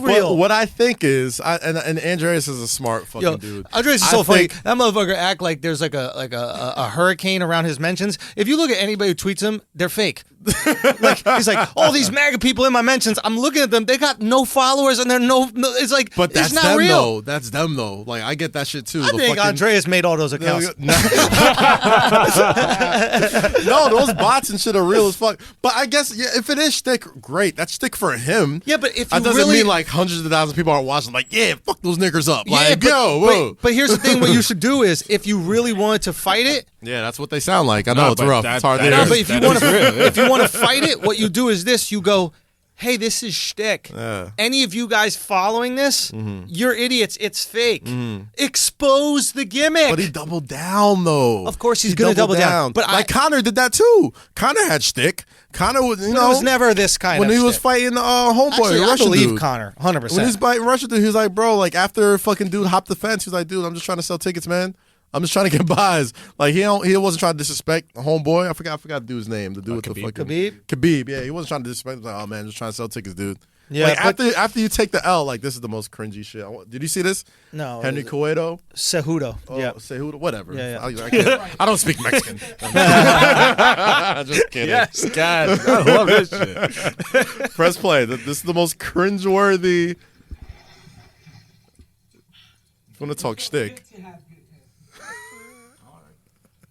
So upon my return, I really did want to fight Dominic Cruz, but I thought about it, and he's too brutal. If I was to tell Dominic Cruz to bend the knee, he'd pop his damn neck out. Actually, I'm not here to talk about Dominic. I'm here to talk about Jose Waldo. So I want to give him a clap in his last performance because a lot of people thought he won. I want to congratulate him because now he's part of the Henderson Cejudo sweepstakes. But it's under my terms. I want to fight him in my city. Rio de Janeiro. This is great. Daddy's coming home. Dana White, let's sign that contract. And one last. Goddamn it. This is great. Your movie sucks. What did he say? Your movie sucks. Yeah. Look at you, man. I That's guess how they you made a sell movie about tickets. Oh, That is That's how you sell tickets. yeah. Oh, this is God great. damn it. This is Yo, great. If I they love how keep the doing girl this, it's flinched gonna up for be the they're gonna take over WWE. They because That's all UFC's been missing. son. And why wouldn't you watch this instead of WWE? Of course, This is of real course. stakes. But everybody's getting hip to it, though, man. Everybody's getting hip to it, to the game WWE plays. Everybody watches the UFC. It's like, yo, this is real fighting. This is real fucking action. This is real stakes. Real money's on the line. Why isn't this more popular than the WWE? Nobody's watching WWE for action. I mean, some people are. I Watch do. it for the I drama watch it. and the storyline. They watch it for the drama. They watch it for the storyline. You got to bring people in. You got to tell a fucking story. Yep. We watch people. We got YouTube now. We can watch motherfuckers fight in the street any fucking day. We can watch people die if we're Give that us bloodthirsty. storylines. Like, we need some shit to get emotionally invested in. And that's what the UFC has lacked for the past couple of years. Every super popular or successful This UFC is fighter great. has had a Son, fucking this shtick is fucking or a great. storyline. Go to this. Go to Twitter and find the promo, and I posted it for the Conor McGregor Donald Cerrone fight. Have you guys seen this promo video? Oh, cold. This is cold. unbelievable. I fucked around and bought some Proper 12 over the weekend just because of the fucking, just because of the video. And nobody's paying me to say this. It's quite delicious. Is it really? It is actually really I good. heard I it's like it dog better than shit. Jameson. I I like heard it better it's than dog Jameson. shit. Oh, okay. It's I a like it whiskey. better. It's a Okay. whiskey. Okay. Yeah, it's the same. It's the same. It's the I same was like, joint. wait a minute, guys. it's not it's Douce. kind of Love Douce. okay. Go to the beginning. Can we do volume on this or what? All right, let's pump this up. But the UFC motherfucking needs that guy back more than anything. Conor McGregor. Oh, yeah. We can play the audio for the SoundCloud, but maybe we'll just mute it for YouTube. Yeah. All right, Just so I guess mark the time and then So we're mute gonna it. talk over this while we're No, playing just this? mark the time and then All we'll. right, cool. Okay. When Conor McGregor fights, you're witnessing something that comes along once in a lifetime. Who was going out there time and time again, pulling it all on the line and continuing to show up? The song is great. So it's just Conor knocking motherfuckers out. Prime Conor. Ooh, Jose Aldo, sit down, son. Sit 7 down. seconds. Don't worry, we won't have to deal with this much longer, Eddie. Look at that. Oh. What he's been able to do in such a short period of time has been nothing short of magnificent. Conor God damn. It's all good. Don't worry. McGregor has transcended the sport. The game changer, Conor McGregor. He's been away for some time now. Who should welcome him back to the octagon? This is a great Conor shot. doesn't care. Conor says, I will fight anybody, anytime. The wealth. Dude. Woo! He's like, I don't need to fight for the fucking money, goddamn it. You see my car? See my fit? This shot. Oh. This shot. How do you not root for that? Motherfucking cowboy. On the white horse, though.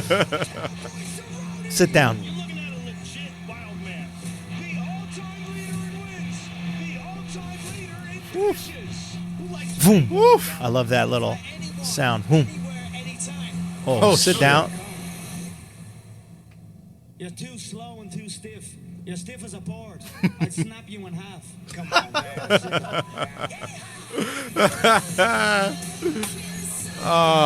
The game Oh, it's needed lit. Conor, bro. It's The lit. game missed Conor, goddammit. Most popular fighter in the history of the sport. Yeah. I'm just simply the best fighter, and that's it. The king is back.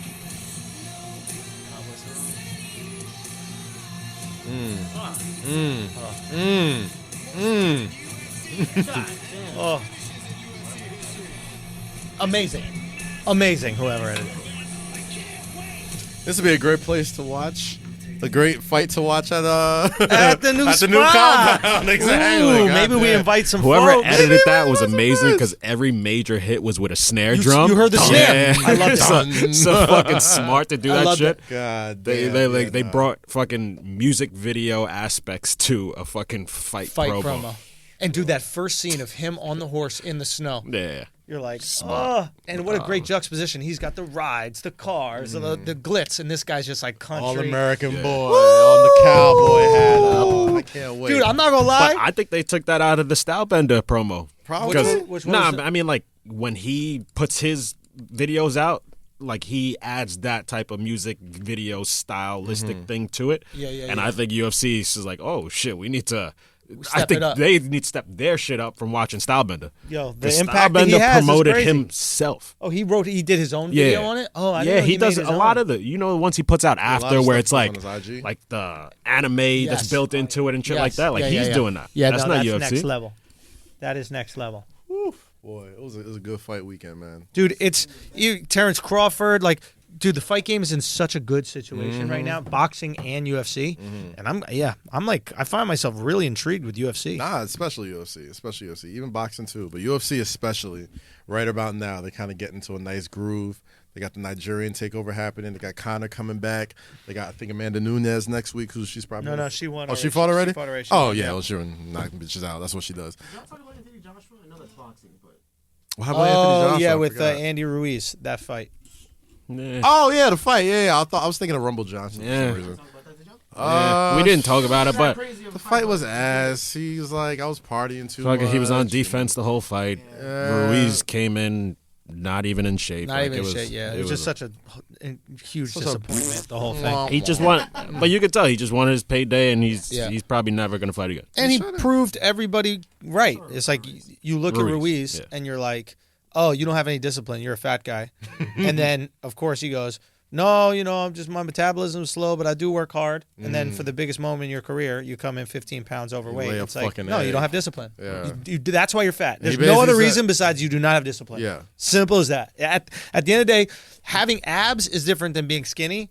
Like, you can be skinny and not have abs. You could be skinny and not be like Diesel. Abs but take like, discipline. discipline is what stops you from being extremely overweight. Yeah. So do you have it? Do you not? And Andy just doesn't have Speaking it. of abs, no homo. What happened? Have you seen Homeboy from what's his name? Kamel, the guy in Nanjani? Why are you pointing at me like I would know? I was pointing Yeah, at yeah, Alex. yeah, I thought he was. Have you seen this motherfucker? Is that really him? Gatsby knowing. Bro, yes, he's training for. He's getting in shape for what? Not Inhumans. What's the name of the fucking Eternals? The Marvel movie. Yeah. You seen this motherfucker? Yeah, I saw a picture. I didn't think it Bro. was real. It's real? Bro. Yeah, but I be thinking these, like, never especially been- the Hollywood guys, because they don't get they're all tested on or whatever. steroids. So they pump them full of shit. No, yeah. I'm not hating. They ain't in competition. Yo, listen. If I was famous, if I was in Hollywood and I'm about to be in a fucking Marvel movie next year, give me. And it's all just the funny fucking because roids. he goes from Give Mr. me all the Funny roids. Guy. It's not competition. He goes from Mr. It's not Funny like you Guy get, to like, now look at this motherfucker. You dead ass. Like, I don't even. How you get a chiseled jaw? How the fuck? Yeah, I'm saying, like, where did jaw come from? He got the fucking John Cena veins on his right arm and shit. Like, you know how hard it is to get those? Yo, I was kind of aroused. I was kind of aroused. I was looking at this. I was like, yo. And our final announcement this week. One last announcement. Since Akash isn't here, I am gay. Well, I know if Akash sees this, he's probably gonna have Oh, he gonna hate. He's gonna hate because Akash is like top 3 Indians. bro. Now, this Then guy, to now, son. Look at that shit. yeah, that's crazy. God damn. That's crazy. Nah, that motherfucker got ripped. I don't get a lot of male envy as far as like just abs though. Like, What I is look the at somebody's Eternals? abs and I'm like, yo, Can you explain that? What is the Eternals. Eternals? It's a Marvel movie coming out in the next couple of years about like these motherfuckers who have lived for like 300 years throughout the universe and fucking coming together to save the fucking world. And I think Angelina Jolie's in it. I think a lot. It's supposed to be a big movie. So Supposed to be a big hit. it's gonna be more Guardians of the Galaxy type Yeah. stuff. So they Like go outer to space different universes and shit. Oh, okay. Yeah, but goddamn, I don't get male envy for a lot of shit. But if you got good abs, I could look at you and be like, I like those. like if you got like that's the biggest conversation a guy could give a chick, right? Ain't that the biggest? That's the biggest compliment you could give like another dude. Like you won't say they look good, but like I can see why bitches like that. Like that's the closest I'll get to saying like you look good, bro. I'm like, nah. I can Nah, he see got why bitches. bitches like that. Yo. Bro. I got ab envy, man. I Like, be that shit complimented the fit. I compliment the fit. You can compliment a fit, That's my way of saying but like, a oh, fit you look is good. around a fit it. is, Yeah, you know like, what I mean? it's like, That shit looks nice on him. yeah, like, oh no, that looks good on you. You got that. You got that. Oh yeah, my motherfucking Paperboy's in it too. Should be a good movie. But holy shit, I am aroused. All right, I'm gonna switch the topic before Kaz comes on the bottom of our Sorry table. guys. Yo, how about them Lakers, bro? Fucking wow. Okay, I need to shout out one guy real quick. Shout him out. Asshole Army. There's a guy and his Instagram is Karma with 2 A's, CarmaAsabitch. So it's like Karma's a bitch. He got fired from his job because his job found out that he was listening to my stand-up clips or watching my stand-up clips. Ooh, okay. Now, I think he might have just been trash at his job, but and they just used that as an excuse. And I asked him that. That's a possibility. That being said, but he's from the Toronto area. If you're from the Toronto area, asshole Army, represent. You know what I mean? You need some security. You need somebody, and I don't know what exactly his other expertises are, but holler at him because we can't have people getting fired while they're supporting. So Karma's a bitch. Go DM him and just help him out if you possibly can, or give him a job lead or something like that, or take care of your boy. Let them know the Army Because provides. Real goddamn talk, it. the Army provides. We got to do that shit 100%. All day. What else we got, Kaz? Yo, these fucking Lakers, bro. Yeah, so Lakers are legit, huh? I haven't been watching. Bruh. This pass is dope. makes man. me, They makes just me having fun. sick. Oh, God damn. It's like motherfuckers having career years again. Dwight Howard's back from the dead. Fucking Anthony Davis probably going to be Defensive Player of the Year. LeBron's fucking killing. And he's got all that time to be a good father on top of that. yo, question. Yo. Did you see the clips from Bronny's game? Yes. I wasn't that impressed, B. Bro, he's in 9th grade. But he's playing against seniors. Is that why? Yes. No, these are like highly ranked high school teams that he's playing against. Okay, Like okay. Sierra Canyon is number 1 team in the country. They have a bunch of, outside of Zaire Wade and Bron James, they have like a mad high D1 guys on their team. Right. So just the fact that Bronny Jr. is even getting time on his team is impressive. So But his shot selection was peculiar. It was like all these floaters from like 20 feet out. yeah, Like, but the motherfucker. I mean, here's one thing you gotta understand about Bron is he's what 14 years old. 15, I think. 14, 15 years old. I forgot the team he's playing against. St. Vincent St. Mary, was also Right. nationally ranked. Of course, Just like yeah. all the best players in Ohio. They won. It was his best game as a high school player. Right. Like I've watched other games where maybe he'll have like a layup or a dunk and it'll be on Sports Center or whatever. But like this is like an actual game where like he really played well. He got MVP of the fucking game and shit. Right. Like he's no Mikey Williams, and Mikey Williams is probably like the best ninth grader in the country. He's the one who drops like 77. Yeah, and it's fucking unbelievable. Yeah. unbelievable kid. But Bronny is, you know what I mean? Like It makes me think this. It makes me think he's a different player than LeBron. Yes, but in order for him to like reach the league, he's gonna have to have a growth spurt. I think he will. How tall I is think he? he will. He was only 6 foot, he's about 6'3". 6'1". 6'2". Oh, 6'2". Okay, yeah. So here's the thing with Bronny. I saw him over the summer at the Peace Jam. Yeah. When he was playing for Yo, Savannah's so fucking dope. You see Savannah in the background? The That's realest. what the fuck is up. the realest. I saw him at the Peace Jam. I was doing color commentary, and he was only about like barely 6 feet at the time. I So think he's growing. 6'1". I think he's 6'1". He was Maybe, and he is he was growing. barely dunking at the time. That was Right. the thing. He had like the rim grazer dunk package in 2K. Now the motherfucker's getting windmills and shit, catching alley oops. Like, Right. bro, he's got time. He's got 3-4 years in high school to fill out, grow up, get stronger. He's a baby. He's 7 games into his high school career, Yeah, dog. he's gonna be good. He's gonna be very fucking good. Injury, you know. I just preventing. wasn't shocked with his. I just wasn't blown away. That kid, Mikey Williams or whatever like that, he's got some clips He's where ridiculous. it's like you're blown away. He's ridiculous, yeah. But they're yes, like he the is same younger. height too. Like Mikey Williams is probably like same build, like Yeah. 6'2", 6'3", or whatever. But the motherfucker hops out the gym and he gets buckets. But I think that Bronny, obviously, if he grows to a That's Mikey Williams, by the way. Yeah, it's same age. insane. Just fucking, just Insane, son. ridiculous. So, insane. There's something different with this Yeah, kid. So, I don't know what the fuck is going on with high school That kids scared me. lately. Yeah. But Like, yo, you got it. yeah, nah, he's a beast. From here, you got it. He's a beast in a sense where I know they're not gonna play this kid this season. They don't want that. I don't Oh, think, Sierra Canyon, you don't want that. Not Yeah, yet. yeah, yeah. Not yet. I don't think Bronny's there yet. But I've been watching this kid I since think seventh Bronny grade. can be good. I Yeah. just, from what I see right now, he needs to grow. Yeah. Because I think that you see certain things early. Like you see jumping ability, Mm-hmm. you see like fast twitch kind of like movement Mm-hmm. early. Like there's a little kid on Bronny's team. He's much smaller. I think he runs point. Yeah, You know the kid I'm talking about? I want to say it's Dior Johnson. I don't know. But I he's mean, one of the, agility no, is not through good. the roof, right? Okay. Like just bouncing back and forth. It's unbelievable. But he's small. So for Bronny, with what he has, Mm-hmm. I think he needs to be up there in that like 6'7", 6'8" range. I was thinking like if he tops out at 6'6", 6'7", he'll be all right. He doesn't got to be 6'9" like his dad. But if he tops out at 6'6", I can see him being like a good shooter. I can see him like a DeMar DeRozan type. Right. I can right, see right, him being right, like one of those like slashing Yeah. guards and shit. Like he's 6'2". We're also putting the LeBron James Yeah, that's pressure on him. yeah, I We're think like that's giving him a the expectation major of thing that LeBron. we gotta- Here's when the, he here's doesn't the have thing. to be. Yeah. A lot of people are saying like, "Oh my God, like we're putting too much pressure on the kid." I'm like, yo, if there's anybody more built for this type of pressure, It's him because It's- he's lived with it his whole life. he's Yeah. lived with it his entire life. The motherfucker has been in the public eye since he was. I remember the first time I saw Bron James Jr. Right. I think when they first won, I want to say the Heat championship or whatever. He might have been 5 or 6 years old or whatever. Right. But goddamn, it's a big kid. Jesus Christ, who the fuck is that? Yeah, 8th grade too. Shit. Jesus Christ. But nah, man. Like I think putting the LeBron James #1 player in the country straight to the league type of pressure on him is a lot. Yeah. Is he either going to be a productive college and eventual NBA player? I think so. I don't think that's asking too much, but at the same time, Or you think he's going to college? ooh, I don't know.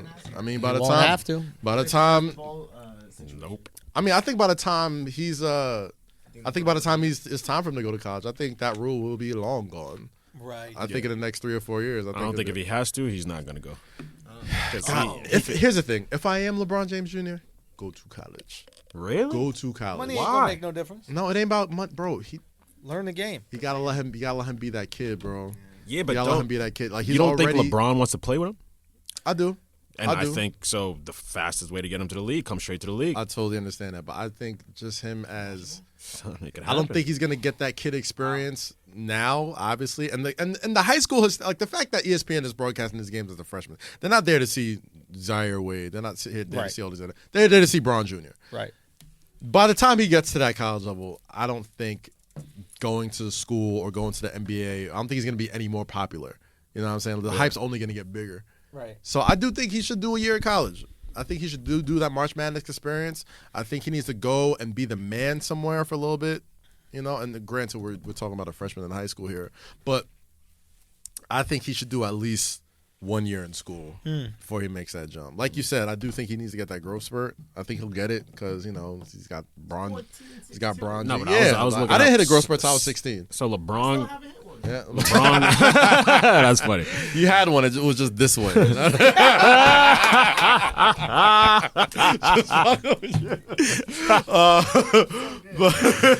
So LeBron was 6 foot at 13, and then in 2 years, his sophomore year, he was 6'6". Yeah, I can see that. So he could go up. I can see that. I think he'll get that. I think whatever fucking whatever shit they gave LaMelo Ball. Oh yeah, they're gonna be giving Bron. They're gonna give him that shit because LaMelo Ball. I was like, I don't Shot up. I don't see it in Lonzo. Not a motherfucker 6'7". Yeah. He was like 6'1" when he was, Nah, it's a different situation. He's Yo, a did grown y'all man. did y'all see the video of the Patriots thing? What the Spygate too? Son, the Patriots were cheating to beat the Bengals. If there's ever a wasted cheating, bro. The Bengals have won one game this year. Honestly though, kind of makes me respect the Patriots. Because it's that serious to them. It's but, that fucking serious. We don't give a fuck on the Bengals. yo, they're son. really trying to We brush this shit cheated. under the rug. We cheating. So that means they do it every game. Every fucking game. So it's like, and the crazy thing about it is, nobody seems to care. It's almost like Trump with the impeachment. It's just like, oh, that's the new news. It's like we're used to Yeah, that is kind of crazy. the Patriots, I guess, It's cheating. what they do. It's part of the culture. It's the Patriot way. If there is they've said this. Bill Belichick has said, if there is a line to dance on, we're gonna dance and come dangerously close to that line until until it shocks us. And so it's like, all right, we won't do that. But ever since, I guess, like the last Spygate, he was like, we're not even going to come to the line at all. We're not going to do any of this shit. Yeah. But clearly they're fucking lying. Yeah. Clearly they're still going to fucking do that shit. Because that's how the way Belichick gets down. And you know what? If you've gone this way, like, does anybody give a fuck when they count rings? No. Jay Glazer reported that shit like he had the biggest news of the century. Yeah. son. And nobody gave a fuck. Like, I know. Yo, he was going in too. Yeah, this shit looks like fucking Watergate footage. And nobody Yo. gives a shit. But it was funny hearing the guy that got this like real New England guy going. Oh, so he's telling them. Oh, my bad. I'm reading the caption. So, like, the security's telling like, hey, you can't film that. I was like, oh, my bad. We'll delete it. He And it's- literally, but you got to hear his voice, son. He's this New England guy. He goes, yeah, we could delete it right off. I can't do a Boston accent, but we could delete it right off of here. No, because there's no other way to see it. My camera's the only thing I have. Da da da. I mean, they're clearly trying to cheat. They're clearly trying to cheat. Like, They are cheating. They're well aware that this is illegal, and they're telling him, hey, you can't do that. He's still filming. And he was like, I think his excuse they were getting like B-roll or some shit like that. We're getting B-roll of the field because they were following around a scout. That You know was what he's the doing? argument. And the He's scout, stalling. And the scout He's wasn't stalling even as long as he can. on Like, he's that. probably asking questions. Those answers. Oh, well, what happens if we do this? Da, da, da, da. Like, they're still filming the shit. God damn! Shout out Jay Glazer. I mean, bro. so here's the thing that is the interesting, only right? 5-foot man Amongst all these athletes. So here's the thing that's interesting, right? Yeah. Is we don't care if the Patriots cheat or not because we expect them to cheat, right? That's us. Mm-hmm. But if you're somebody that put a lot of money on that game, right? Mm-hmm. And you bet against the Patriots, if you're someone who's put a lot of money on any game this season against the Patriots, you must assume that this is not the first time they cheated. They've been doing this every single week. Oh, yeah. So if that's the case, as someone who bet, I would be going nuts because I'd be like, whoa. They should be going. Losing that bet, I should be able to get my money back at the very least. Listen, that's why motherfuckers' legs are going to start getting broken. The years as the years go by, man. As gambling is becoming legal in every state. Yeah. That's why they're making motherfuckers have like real heights for NBA, real fucking injury reports. Like they can't fucking hold that shit back until like the day of. Like all this shit. It's because of fucking gambling. And if you're fucking up the gambling money, either the league gonna take care of it, and if the league don't take care of it, you know who's gonna take care of it? Motherfuckers that take care of shit. For real. And that ain't gonna be pretty for nobody. We're gonna start getting fucking niggas throwing games, throwing fucking what's this, the Black Sox scandal when they threw the whole fucking World Series. Like that's just gonna come back. Right. That's just gonna come back, especially if they're not really disciplining them over that. And it's the Patriots, so they cheat. Well, it's just I'm surprised more people. Maybe nobody put money on the Bengals, and maybe that's the issue. But I'm surprised Somebody more people did. haven't caused a stink over this. Somebody did, and the Patriots did the cute shit and let the Bengals like score first. Like, see, we weren't even using the shit, and then just fucking demolished them for the rest of the game. I didn't watch Like, the game. Yeah, Did they do that? They got on the board early at first. I'm like, oh, that's smart, Belichick. Let them think. You know what I mean? So They here's got something what's the going. most impressive thing about this. Let's say the Patriots have been cheating like this for the last 10 years, Yeah. right? Not a single snitch. Like even in the organization, Like, wait for they're it, like wait the for mob, it, bro. wait for it. Even in the organization that will cut you ruthlessly, they will cut you ruthlessly Over allegations. over too. allegation, over anything. Not a single snitch. Oh, that means not a lot of people know. Probably the teammates don't know. It's probably just Oh, it's gonna Brady. happen. Well, then how are they going to learn about the plays that the other team has, right? The gonna advantage that they're doing is going. The advantage that they have is they know what plays the other team is going to run. Yeah, but the offensive and defensive coordinator. It's like, hey, I think you should so go you know with what it is. So you know this. what it is. Allegedly, the people filming this are like part of like the Patriots like .com like channel, whatever, right? So allegedly, So nothing can come back to Belichick. Yeah, Belichick's whole stink is like, oh, we don't even touch that stuff. That's PR. That's yada yada yada. Yeah. But there's a guy Of course. who connects with another guy, Of and it's like, course. yo, Yeah, One keep, of those. keep, Right. You know what I'm keep the saying? circle Like, nice and tight. keep it nice Right. and tight, no leaks, none of that shit. It happened with the Astros.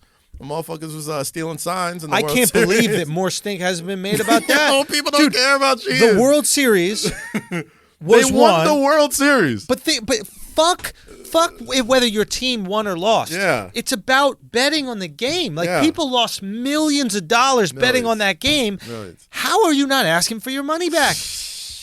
I'm surprised. How are they you not haven't. suing? Like if I was someone who lost the Shit. money, I would sue the Astros. Absolutely. Not the betting agency. I would sue the Astros. I lost millions of dollars. You guys made me lose the money because I bet on this game, assuming that you guys would be operating through fair and true Running a practices. clean game, yeah. Clean game. It's not clean. What do they do in boxing when somebody's on steroids? Oh, it's No triple A decision. titles, no decision. Right? Yeah. Same with MMA. Same with maybe other sports as well. Same with the Olympics. Oh, you won a gold medal? Oh, you were on EPO?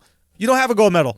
But with baseball, something is off here, dude. Something's off. Something don't It's give. bigger than us. It's gotta be fucking. We gotta fucking blow the. You should gate open honestly. on this I shit. could stop this right now. I could stop the entire thing right now.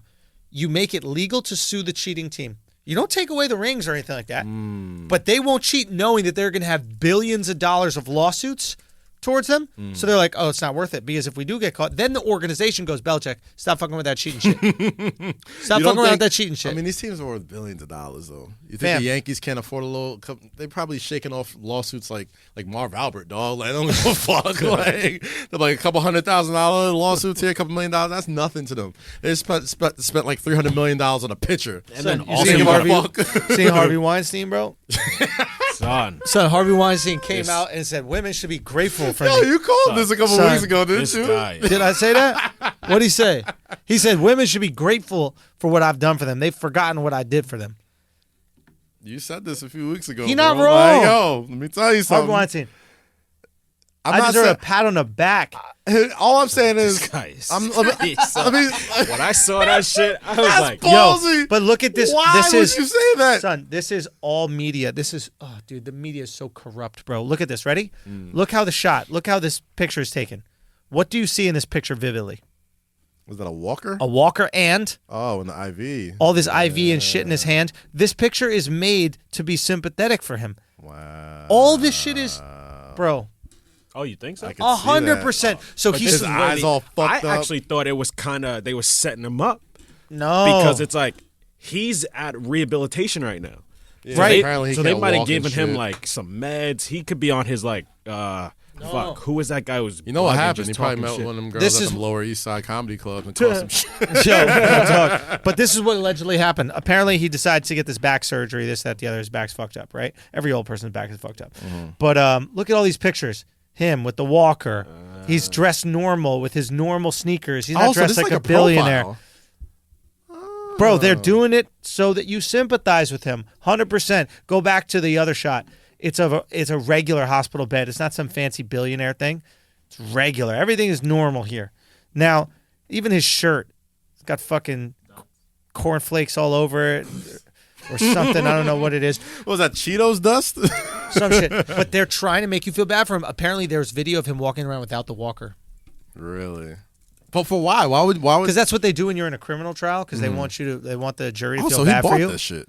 Son, of Of course he bought no, this shit. like, God yeah, damn. he's- So Now they were- look at this poor old they were man. Told intimidating them their what time witnesses. to come and all that type of stuff. Of course, and dude, they were like trying to intimidate the witnesses. Like he's giving $25 million to these girls, so they shut up, and they're gonna shut up, which is hysterical because you just prove him right.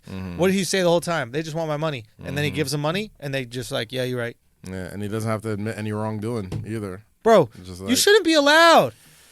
That's where I think the justice system's always fucked up. This is exactly why. If you got bread, you will get ahead. Like you ain't fucking. You ain't. If you got Weinstein money, you gonna get by. Yep. You know what I'm saying? It's the reason why. And 50 said this shit on Instagram the other day about Oprah going after Russell Simmons and R. Kelly and Bill Cosby and all this type of stuff. Like yo, love Bill, love R. Kelly. Then you got Weinstein money. Yeah. It's like, you know, like Oprah ain't climbing up that tree. That tree will fall on you. Yeah, why is Oprah getting all this smoke? I mean, like, well, I guess he. And also, she- there's a lot of we got to cover a couple things before we finish up here, but we got to wrap up soon. But I want to know why Oprah is getting this smoke, and then I also want to know why Eminem and Nick Cannon are fighting. Yeah. Here's my thing. Oprah's getting the smoke because she's going after black people. Yeah. It seems as though she's going after black people. After out of all for these, what? my thing is, Whenever she backs a documentary or something like that, it just happens to be it's always a black attacking entertainer. other black entertainers, which is And a it's little it smells a little weird. My thing is, if I'm Oprah, you gotta at least throw somebody else in there just to mix it up. Yeah. You ain't just gonna go all black. Like, Why? Well, speaking of trees not falling on me, I don't know, so I'm not gonna say nothing crazy about Oprah. But there's something really uncomfortable because like these are people that she's worked with, and Russell Simmons. If you could find Russell Simmons, post that he did responding to Oprah coming out with his documentary or whatever, he says a bunch of things, just kind of like questioning like why she's coming after him. Granted, like, you know, I guess he's speaking his piece, and I don't want to mess up any details, so I'm not gonna like act like I know exactly what he said. But he's basically pointing out like, hey, listen, like all these things happened about 30 years ago. I've taken dozens of lie detector tests. I've been proven innocent to this, that. You're only talking out of all these people who have gone on the record and say whatever. You're talking two people in specific. And okay, if I could, it's all as fuck. But maybe We don't have to read the whole thing. Yeah. But, Okay, so here's my question. Yeah. Is it possible, I'm just throwing it out here, but like Oprah goes, well, this is closer to me and my my community. community. Yes. That's why it's important. Whereas maybe the average person doesn't give a fuck about Harvey Weinstein or know Harvey Weinstein. Whereas was Russell preying on women in her community? Was Harvey? I mean, Harvey's like banging these little white girls, right? Maybe that's not as important. Russell wasn't necessarily banging all these black girls either.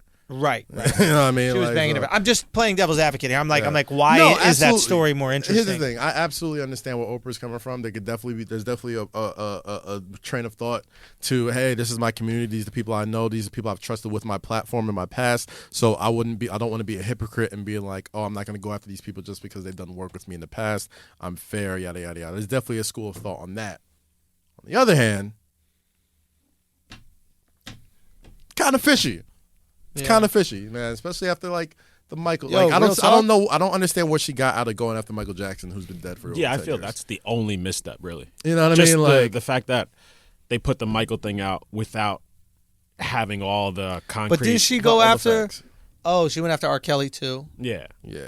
So Which it's is like fuck R. Kelly. R. Kelly, I support it. Yeah. And even this Russ shit, like, I don't think she's going after Russ. She's just pointing out a big thing. Because the Me Too movement, it pointed out all the shit going on in Hollywood, but it didn't talk about what was happening in music. And it was probably even bigger in music. Way so crazier. she's just doing the story that hasn't been told yet, which I respect her for it. I think the only reason why people are trying to pay, like, giving her some smoke right now is because, like, all right, the 3 things that you have produced have been targeted at African Americans. And if you're talking about that, especially with, like, you know, the conspiracy theorists that are out there, like, anytime you're trying to take down a black person of notoriety, it's always going to be looked at a different lens. Like, why are you trying to take down some of the few, you know, I mean, there are some of the few prominent black men that are out there. Like, you know, there's always people thinking there's a war against black men or just masculinity in general, where they're trying to, you know.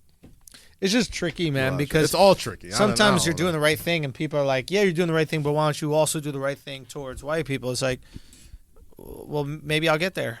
True. I'll get there eventually. If you're a scumbag, you're a scumbag. I don't know the whole situation with Russ. I don't know. He was accused of. I mean, I know Russ got a lot of pussy. he has a good quote on here. Scroll down a little bit. He has a good quote about, like, exactly. Because I don't even think it's just about Russ. I think it's just Me Too and hip hop. I have been scroll back now. My fault. Today I received a call from an old girlfriend from my early 1980s, which means that they're using my words, evidence against me, and their commitment. All the claims are 25 to 50 years old. Possible proof. He says something along the lines, I'm guilty of I'm guilty of exploiting, supporting, and making the soundtrack for a grossly unequal society, but I have never been violent or forced myself on anyone. Still, I am here to help support a necessary shift in power and consciousness. Let us get to work on uplifting humanity and put this moment in the old narrative behind us. Damn, the wifey show? Oh, I hear that. Stick by your man. Shout out to that. Shout out Kamaru Lee, bro. Even, whew. That's telling. That's telling, man. She was the first Asian I thought that was attractive. Really? Yeah. Bro, Kamaru Lee definitely put me on the Blasians. Yeah, she was the first joint. She was defense. She's still fire. Out of all these days, still fire. Yeah. But yeah, you know, I don't know. I mean, I hate even talking about these type of things because they're always messy, and you know, you never want to dismiss anybody's fucking. You know, you don't want to dismiss anybody's trauma or plight or whatever, because there are definitely people who've been, you know, grossly fucking, you know, affected by these things. Yeah. At the same time, if we're gonna look at one thing with a certain lens, you should look at the other as well. As far as Nick and Eminem goes, I think Eminem's gonna be on Wild Out. Eminem? I think Eminem's gonna be on Wild Out. Why? I think that's what it is. I'm like, well, I just don't understand why you reheated that like decade-old beef. For what? You know what I'm saying? Like, I think I feel like that's the only play. That is the ultimate mashup collaboration of like battle rap comedy. That's what I thought it was. I thought it was just PR, dude. I'm like, y'all really still beefing over Mariah? He put Eminem on his bio on Instagram. The invitation. I gosh. honestly feel Nick and Eminem had a conversation. It's like, hey, this is how we play it, bro. I think it goes that far back. So Eminem puts this because it's like to take shots at Nick and Mariah this many years removed from the situation. It's like, come on. But then I'm hearing that Nick was doing some interview where he brought him up, and I think it even started back then. He's like, yo, I'm gonna say something about you in this interview. You send a diss track. We have this rap beef, and then we settle it on Wildin' Out. It works for both parties. It works for both parties. Yeah. My pro wrestling mind doesn't believe shit anymore. I think and we were just talking Eminem about is kind of dry right now. Yeah, he is. No, he's not even kinda. He is. He is absolutely dry right now. And if I'm Eminem, I go on Wildin' Out. I go to his show. I'm like, bro, there's no amount of money you could pay him. Like, even if you really don't like the nigga. But what's this like new thing that Nick is running with? Like, he's all of a sudden like super woke, super pro-black, and everything is racist. And this is brand new with Nick. We never saw any of this with Nick before. No, I think when he started his podcast, he started talking about stuff because So he that's never new? really. His podcast is a year old. Yeah, Yeah, but that's what I'm saying. He never really had a platform where he I could think he speak does his the morning mind. show on Power 106 too, right? Now he does a morning show, yeah. But even this, like, since Massa incapacitated, what is it? He says at 50 Cent. Nick Cannon is going to 50 Cent, which is brave. Since Massa is incapacitated, we cordially invite you to come to the show. Massa meaning Eminem. So he's bringing up, like, slave antics with Eminem and 50 Cent. Now, 50 Cent became a multi-millionaire because of Eminem's cosign. I don't think that that's akin to slavery. 100%. If you don't think that Eminem put 50 on, bro. Eminem put him the fuck on. I guarantee Come on, that. bro. But like, That's not saying that he wouldn't have maybe had success, but it's not like we didn't know who 50 was. No. Like we knew how to rob. We had that song. He wasn't 50 popping. 50 was the hottest free agent in music at one point. Like he would have popped off anywhere. And on top of that, since then he's blown up on shit that had nothing to do with And music. 50 always has M's back. So it's just interesting sure. that, like, you go with the slave narrative. It's like anytime you support a white guy, it's like he got to be your master. Like, it's just kind of, one is disrespectful to, like, slavery, right? Because it's like you really thinking that, like, how detached are you from slavery that you're going to compare one multimillionaire empowering another multimillionaire and go, yeah, that's just like slavery. It's like if somebody made you tens of millions of dollars, wouldn't you have their fucking back too? You like, idiot. Yeah. Andrews hasn't made me $10 million, but I'm very supportive of this Yo, motherfucker. but I've got his once back I on do- everything. But once you do, motherfucker, I'll be the first one to jump on Instagram. Like, Yeah, I'll no, put but this record out I every week. totally agree with what you're saying, and it's almost like when every politician like compares shit to the Holocaust or It's whatever. like, come on, man, it ain't the Holocaust. you got, Everybody's a Nazi, You know what yo. it is? It's not about who they're saying it to. It's about convincing the masses. It's an easy thing to It's get the people easy thing to do. to flip on. It's like, oh, But that's what I'm saying. He's playing. Holocaust. He's playing off of the insecurity that people have, right? It's like it's kind of disgusting when I see people do this. Yeah. It's kind of disgusting, bro. It's like you playing off the insecurity that people have, and you're playing off the real fears that black people paranoia have of black and people. paranoia. Yeah. Like, dude, people always prey on black paranoia, man. Like, look at all these pictures. You're playing off of. You acting woke. You wearing that stupid shit on your head, and you're acting like you really care, but you're just preying off the insecurity of people. It's like you found a new hustle. Like you found a new shit to pimp. Oh, I could pimp them like this? Okay, boom. I'm going to get their money. I'm going to get their support if I get behind this narrative and place this bad guy as the person that's always also been holding them down. This shit is, man, it's corny. When I see this, it's like, how do people not? And quiet as kept. I think he's just trying to get his guys on. Like he's got like if you look at the Wild real Now talk, clap, you want to talk about like Charlie Clips. You want to talk about people not getting paid enough? Ask them Wild and Out guys how much they get paid, Nick. You really want to talk about the plantation? Ask them Wild and Out guys how much they get paid on your show, Nick. Damn, I'm not. Because not a single one of them very happy with that paycheck. Ask them when they tried to go on tour and you shut down their tour. What, 85 South? Oh, I'm not gonna put all the business out there, but you couldn't go on tour. You trying to hit on 85 South? Yo, you couldn't go on tour unless it was with the Nick Cannon, because they all went on tour. Everybody who was on the MTV Wild and Out shit went on tour, and you couldn't call the show the Wild and Out show or whatever it was unless Nick Cannon did, and then Nick Cannon embodied the live show, and now you had to do it under him, and then you make way less under him. Now, granted, he created the platform. Don't get me wrong, but at the same time, let comedians eat, bro. Yeah. Like, there's a certain point in time where it's just like, yo, let them hit the road, do their thing. Now, they just do it under the 85 South show live, of course. But there was a time where it was like, oh, you're not going to let them tour? Like, now, what? Granted, they did their thing, but you really want to bring out that slavery shit? No shit. You really want to do that and act like you're the one empowering your people? So why are you squashing your people every time they're trying to make money? Why are you trying to take a little out their pocket every single time? When it comes to that, you probably more experienced than I am because I don't know the inner corny, workings bro. of that shit. But like, to play devil's advocate, a lot of these motherfuckers I wouldn't hear if it wasn't for Wild Out. A lot of them. Son, You know it what was I mean? an amazing platform. Amazing platform. Yeah, so maybe he was trying to just protect the brand. It's like he doesn't want, if he's not as connected to it, he doesn't want people using the name with to it. try to get tickets. or I'm not whatever, even you know? I'm not even against it. I'm with it. And I understand as a businessman it's a shrewd thing to do.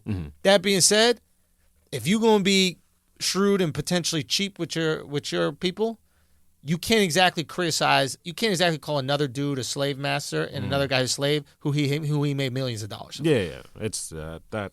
It's just like it's like we know what Eminem did for 50. We know what you did with with the guys under your show. It's like, That's why I feel like this whole shit is just complete bullshit. That's why he's like using Eminem's these gonna as be on jokes. Wild Out. Yeah. I think Eminem's gonna be on Wild Out. No, I think he's trying I think to it's gonna get be a Eminem big. Wild Out. They're gonna have a live fucking show. Because that would be a If huge I'm show for Eminem, him. I want to do Wild Out. oh my God, because you don't want that. to do Wild Out. Nick Are don't you want that kidding me? smoke live. Are you kidding me? If I'm Eminem, I'm like, yo, you know what? Invite me to the fucking show. Yeah. I'll come do your fucking show. I'll slap the shit out of you lyrically, verbally, whatever. And whatever the fuck you may think about Nick, this would be your bit. I'll watch. Yep, Nah, we all people go won't tune watch. in. It's wrestling, You're baby. gonna watch. Yeah, It's I would. all pro Everything's wrestling. wrestling. It's all pro wrestling. You see Eminem doing. He's gonna do live battle raps on MTV. What? Eminem kind of Count me need the that fuck too, in. man. Yo, Eminem needs it because Count Eminem me is the cold fuck right in. now. He's cold as It's fucking. cold as ice. Ever, cold as ever since he fucking went cold serious, fucking like once turkey. we lost like playful Eminem, When he It's the went drugs. I hate It's Trump. the drugs. Once he got clean, it was a wrap. son, get back on drugs. Yo, just be goofy, be silly. Like when he got all political. Get back on drugs. Like, son. come on, bro. Even when he did, I think he did the BET freestyle when he was like Son. talking about Trump, and It's you could too tell much. you could tell he was tight that Trump didn't react. Oh, he was super He was tight. tight that Trump didn't react because that was his go to all the Oh, time. yeah. Pop stars, politicians, and whatever whack rappers or whatever. Yeah. You get that interaction, you get that beef. That was his shit. But Trump's too smart for that. And And you he know what thought- Trump would have reacted to? Mm-hmm. What happened?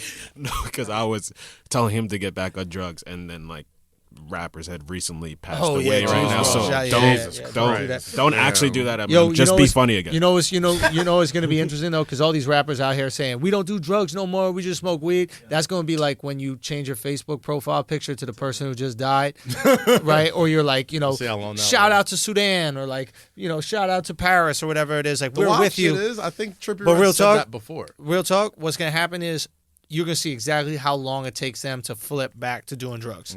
Just like when they removed that Facebook profile picture. Because there's no way these rappers ain't going to do Of course drugs. not. forever. My thing is like, how serious are you really? Are you gonna stop doing drugs? Are you gonna stop performing songs that we talk about glorifying taking pills and drinking lean? No, you're and all not. sort of shit. No. Are you gonna come on, son? Come on, son. Like It's the Juice WRLD and the Juice WRLD shit is fucking frustrating as too, because it wasn't like he was some junkie. He was literally trying to swallow pills because FBI was about to search his plane. My buddy got an interesting argument that he goes, and I won't say his name just because I don't know if he wants this argument out there, but he's not white, he's not black, so he's the neutral party in this. Okay. But he says, not all. Not all hip hop, but you see a lot of these people in hip hop that we look up to, and they're the greatest marketers of white supremacy. I go, what are you talking about? He goes, like the people are talking about the things that destroy your community. It's like, what do white supremacists want?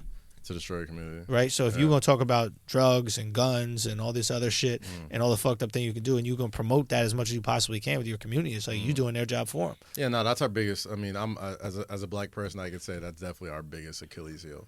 Like we are our own worst enemy all the fucking time. Like we're very hypocritical when it comes to, we want like. Here was the one thing we heard all last year, right? Yeah. Remember when like there was a bunch of female rappers out there that were like strippers and shit, whatever. Yeah. Everybody was like, "Oh my god, why don't people listen to Rhapsody? Rhapsody talks about positivity and da da da da da da." Rhapsody drops the album, nobody fucking bought it. Nobody fucking bought that shit. We wanted to hear that. Like we want a lot of things we do. I'm not gonna say everything. Right. A lot of things we do as a community sound good in theory, but we never really practice it. Yeah, but you know what's ironic about what you said, Andrew, is that hip hop is so big now. Like even I think more white people consume it than black Way people. more white people consume Way it. more. And that's You see part a of, and Rolling I think that's Loud part of crowd? the reason why there's a huge opioid epidemic right now. Right. The Because opioid they epidemic promote ain't that happening shit. in the hood. They No, It no, ain't the happening around- opioid epidemic is definitely happening in white people situations. and they But- promote that shit on hip hop. Sure, and maybe that's a part of it, but I also think there is something I'd be curious to see if in the opioid epidemic, if you saw like country musicians or like hard rock musicians singing songs like I sling my opioids to all my poor whites, and you know what I mean? Because that's how I get bread. Like, I wonder if white people be That's like, not as catchy. yo, no, but like, I sincerely wonder if like these like white New England people would be like, are y'all really listening This to is that? terrible, Like, what the yeah. fuck are y'all doing? Like, people are dying over this shit. What are you bopping your head to? Oh god. I'm curious. I'm just curious. I don't know. And I think don't the know. eldermen It's in not hip hop elder. couldn't went against it. I think they see it. I think they understand it. You And know, they it's go, just oh, it's whoa, hard whoa, to whoa. convince It's the kids. It's the kids. Yeah. Because kids are going to be drawn to childish shit regardless, Yeah. right?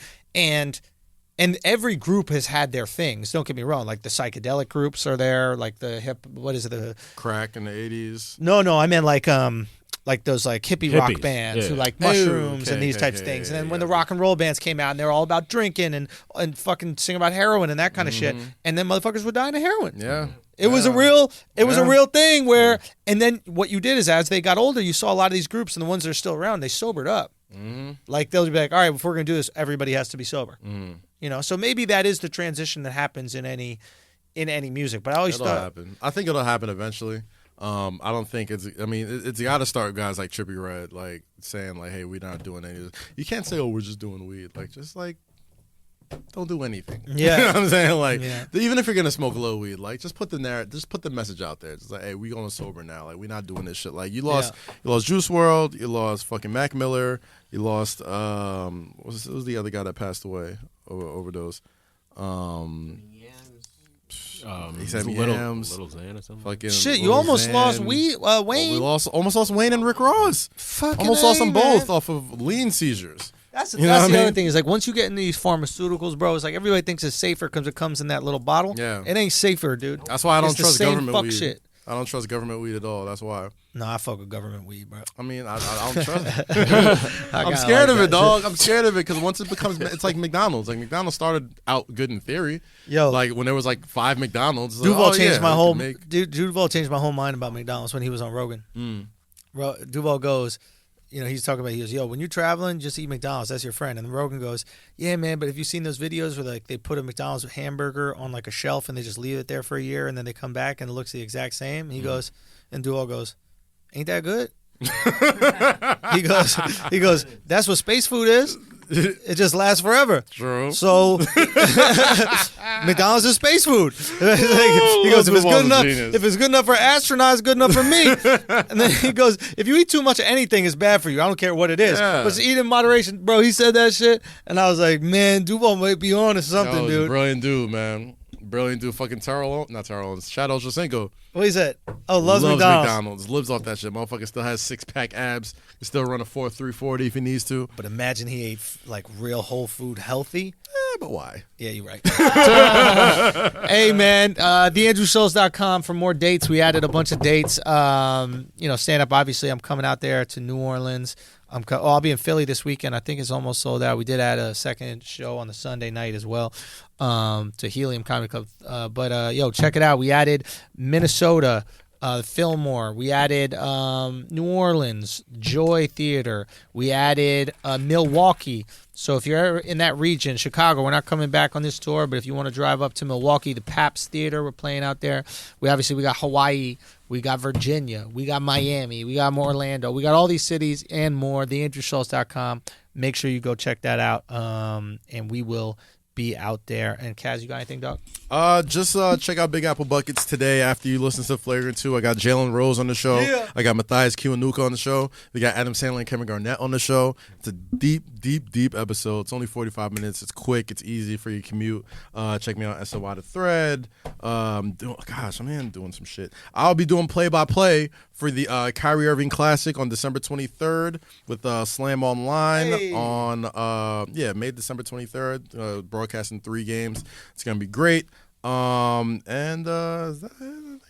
Yo, last chance. Go check out the special, or go get tickets for the special if you want to be there, man. It's going to be wild. And you can get that on my website, theandrewschulz.com. There's a link up there. Remember, pre-sale code is Matador. Okay, you got a few days to get them before everybody else does.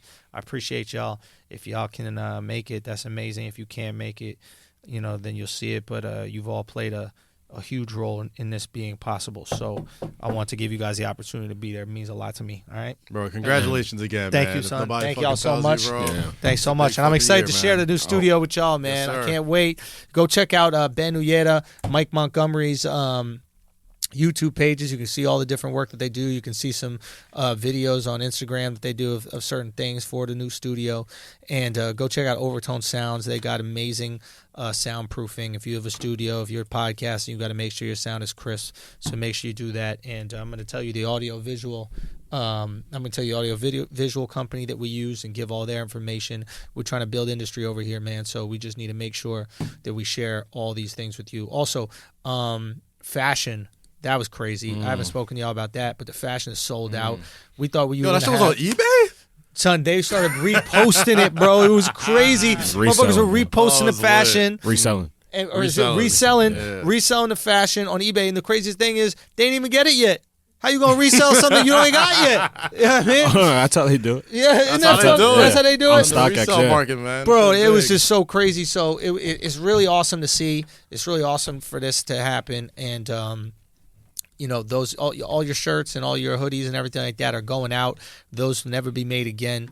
That is that fashion drop, and every fashion drop is going to be isolated in and of itself. We got some new shit cooking up for the next one. I'm very excited. I legitimately tried to fucking buy some shit. Once I saw it moving, I'm like, all right, let me grab some before it's out. Yeah. Shit fucking sold out, so if you could please save me an XL. I got you, son. I got you, son. All right, man. And if there are any shooters on any of the tour dates, oh, yes. yes, hit me up. I respond. I try to respond to most of my DMs. Hit me up. You know, we always appreciate any help. Oh, yeah. So if any shooters or any photographers, too, even if you don't do video, we like having good pictures of the shows as well. So just let us know. And honestly, it's a great way to get into the show if you don't have a ticket. True. You know what I mean? If these shows sell Don't out. tell them that. I'm just saying, if they sell out, bro, you know what I mean? Like, it is what it is. All right, man. Thank y'all so much, man. We appreciate y'all. This is Flagrant 2. Peace.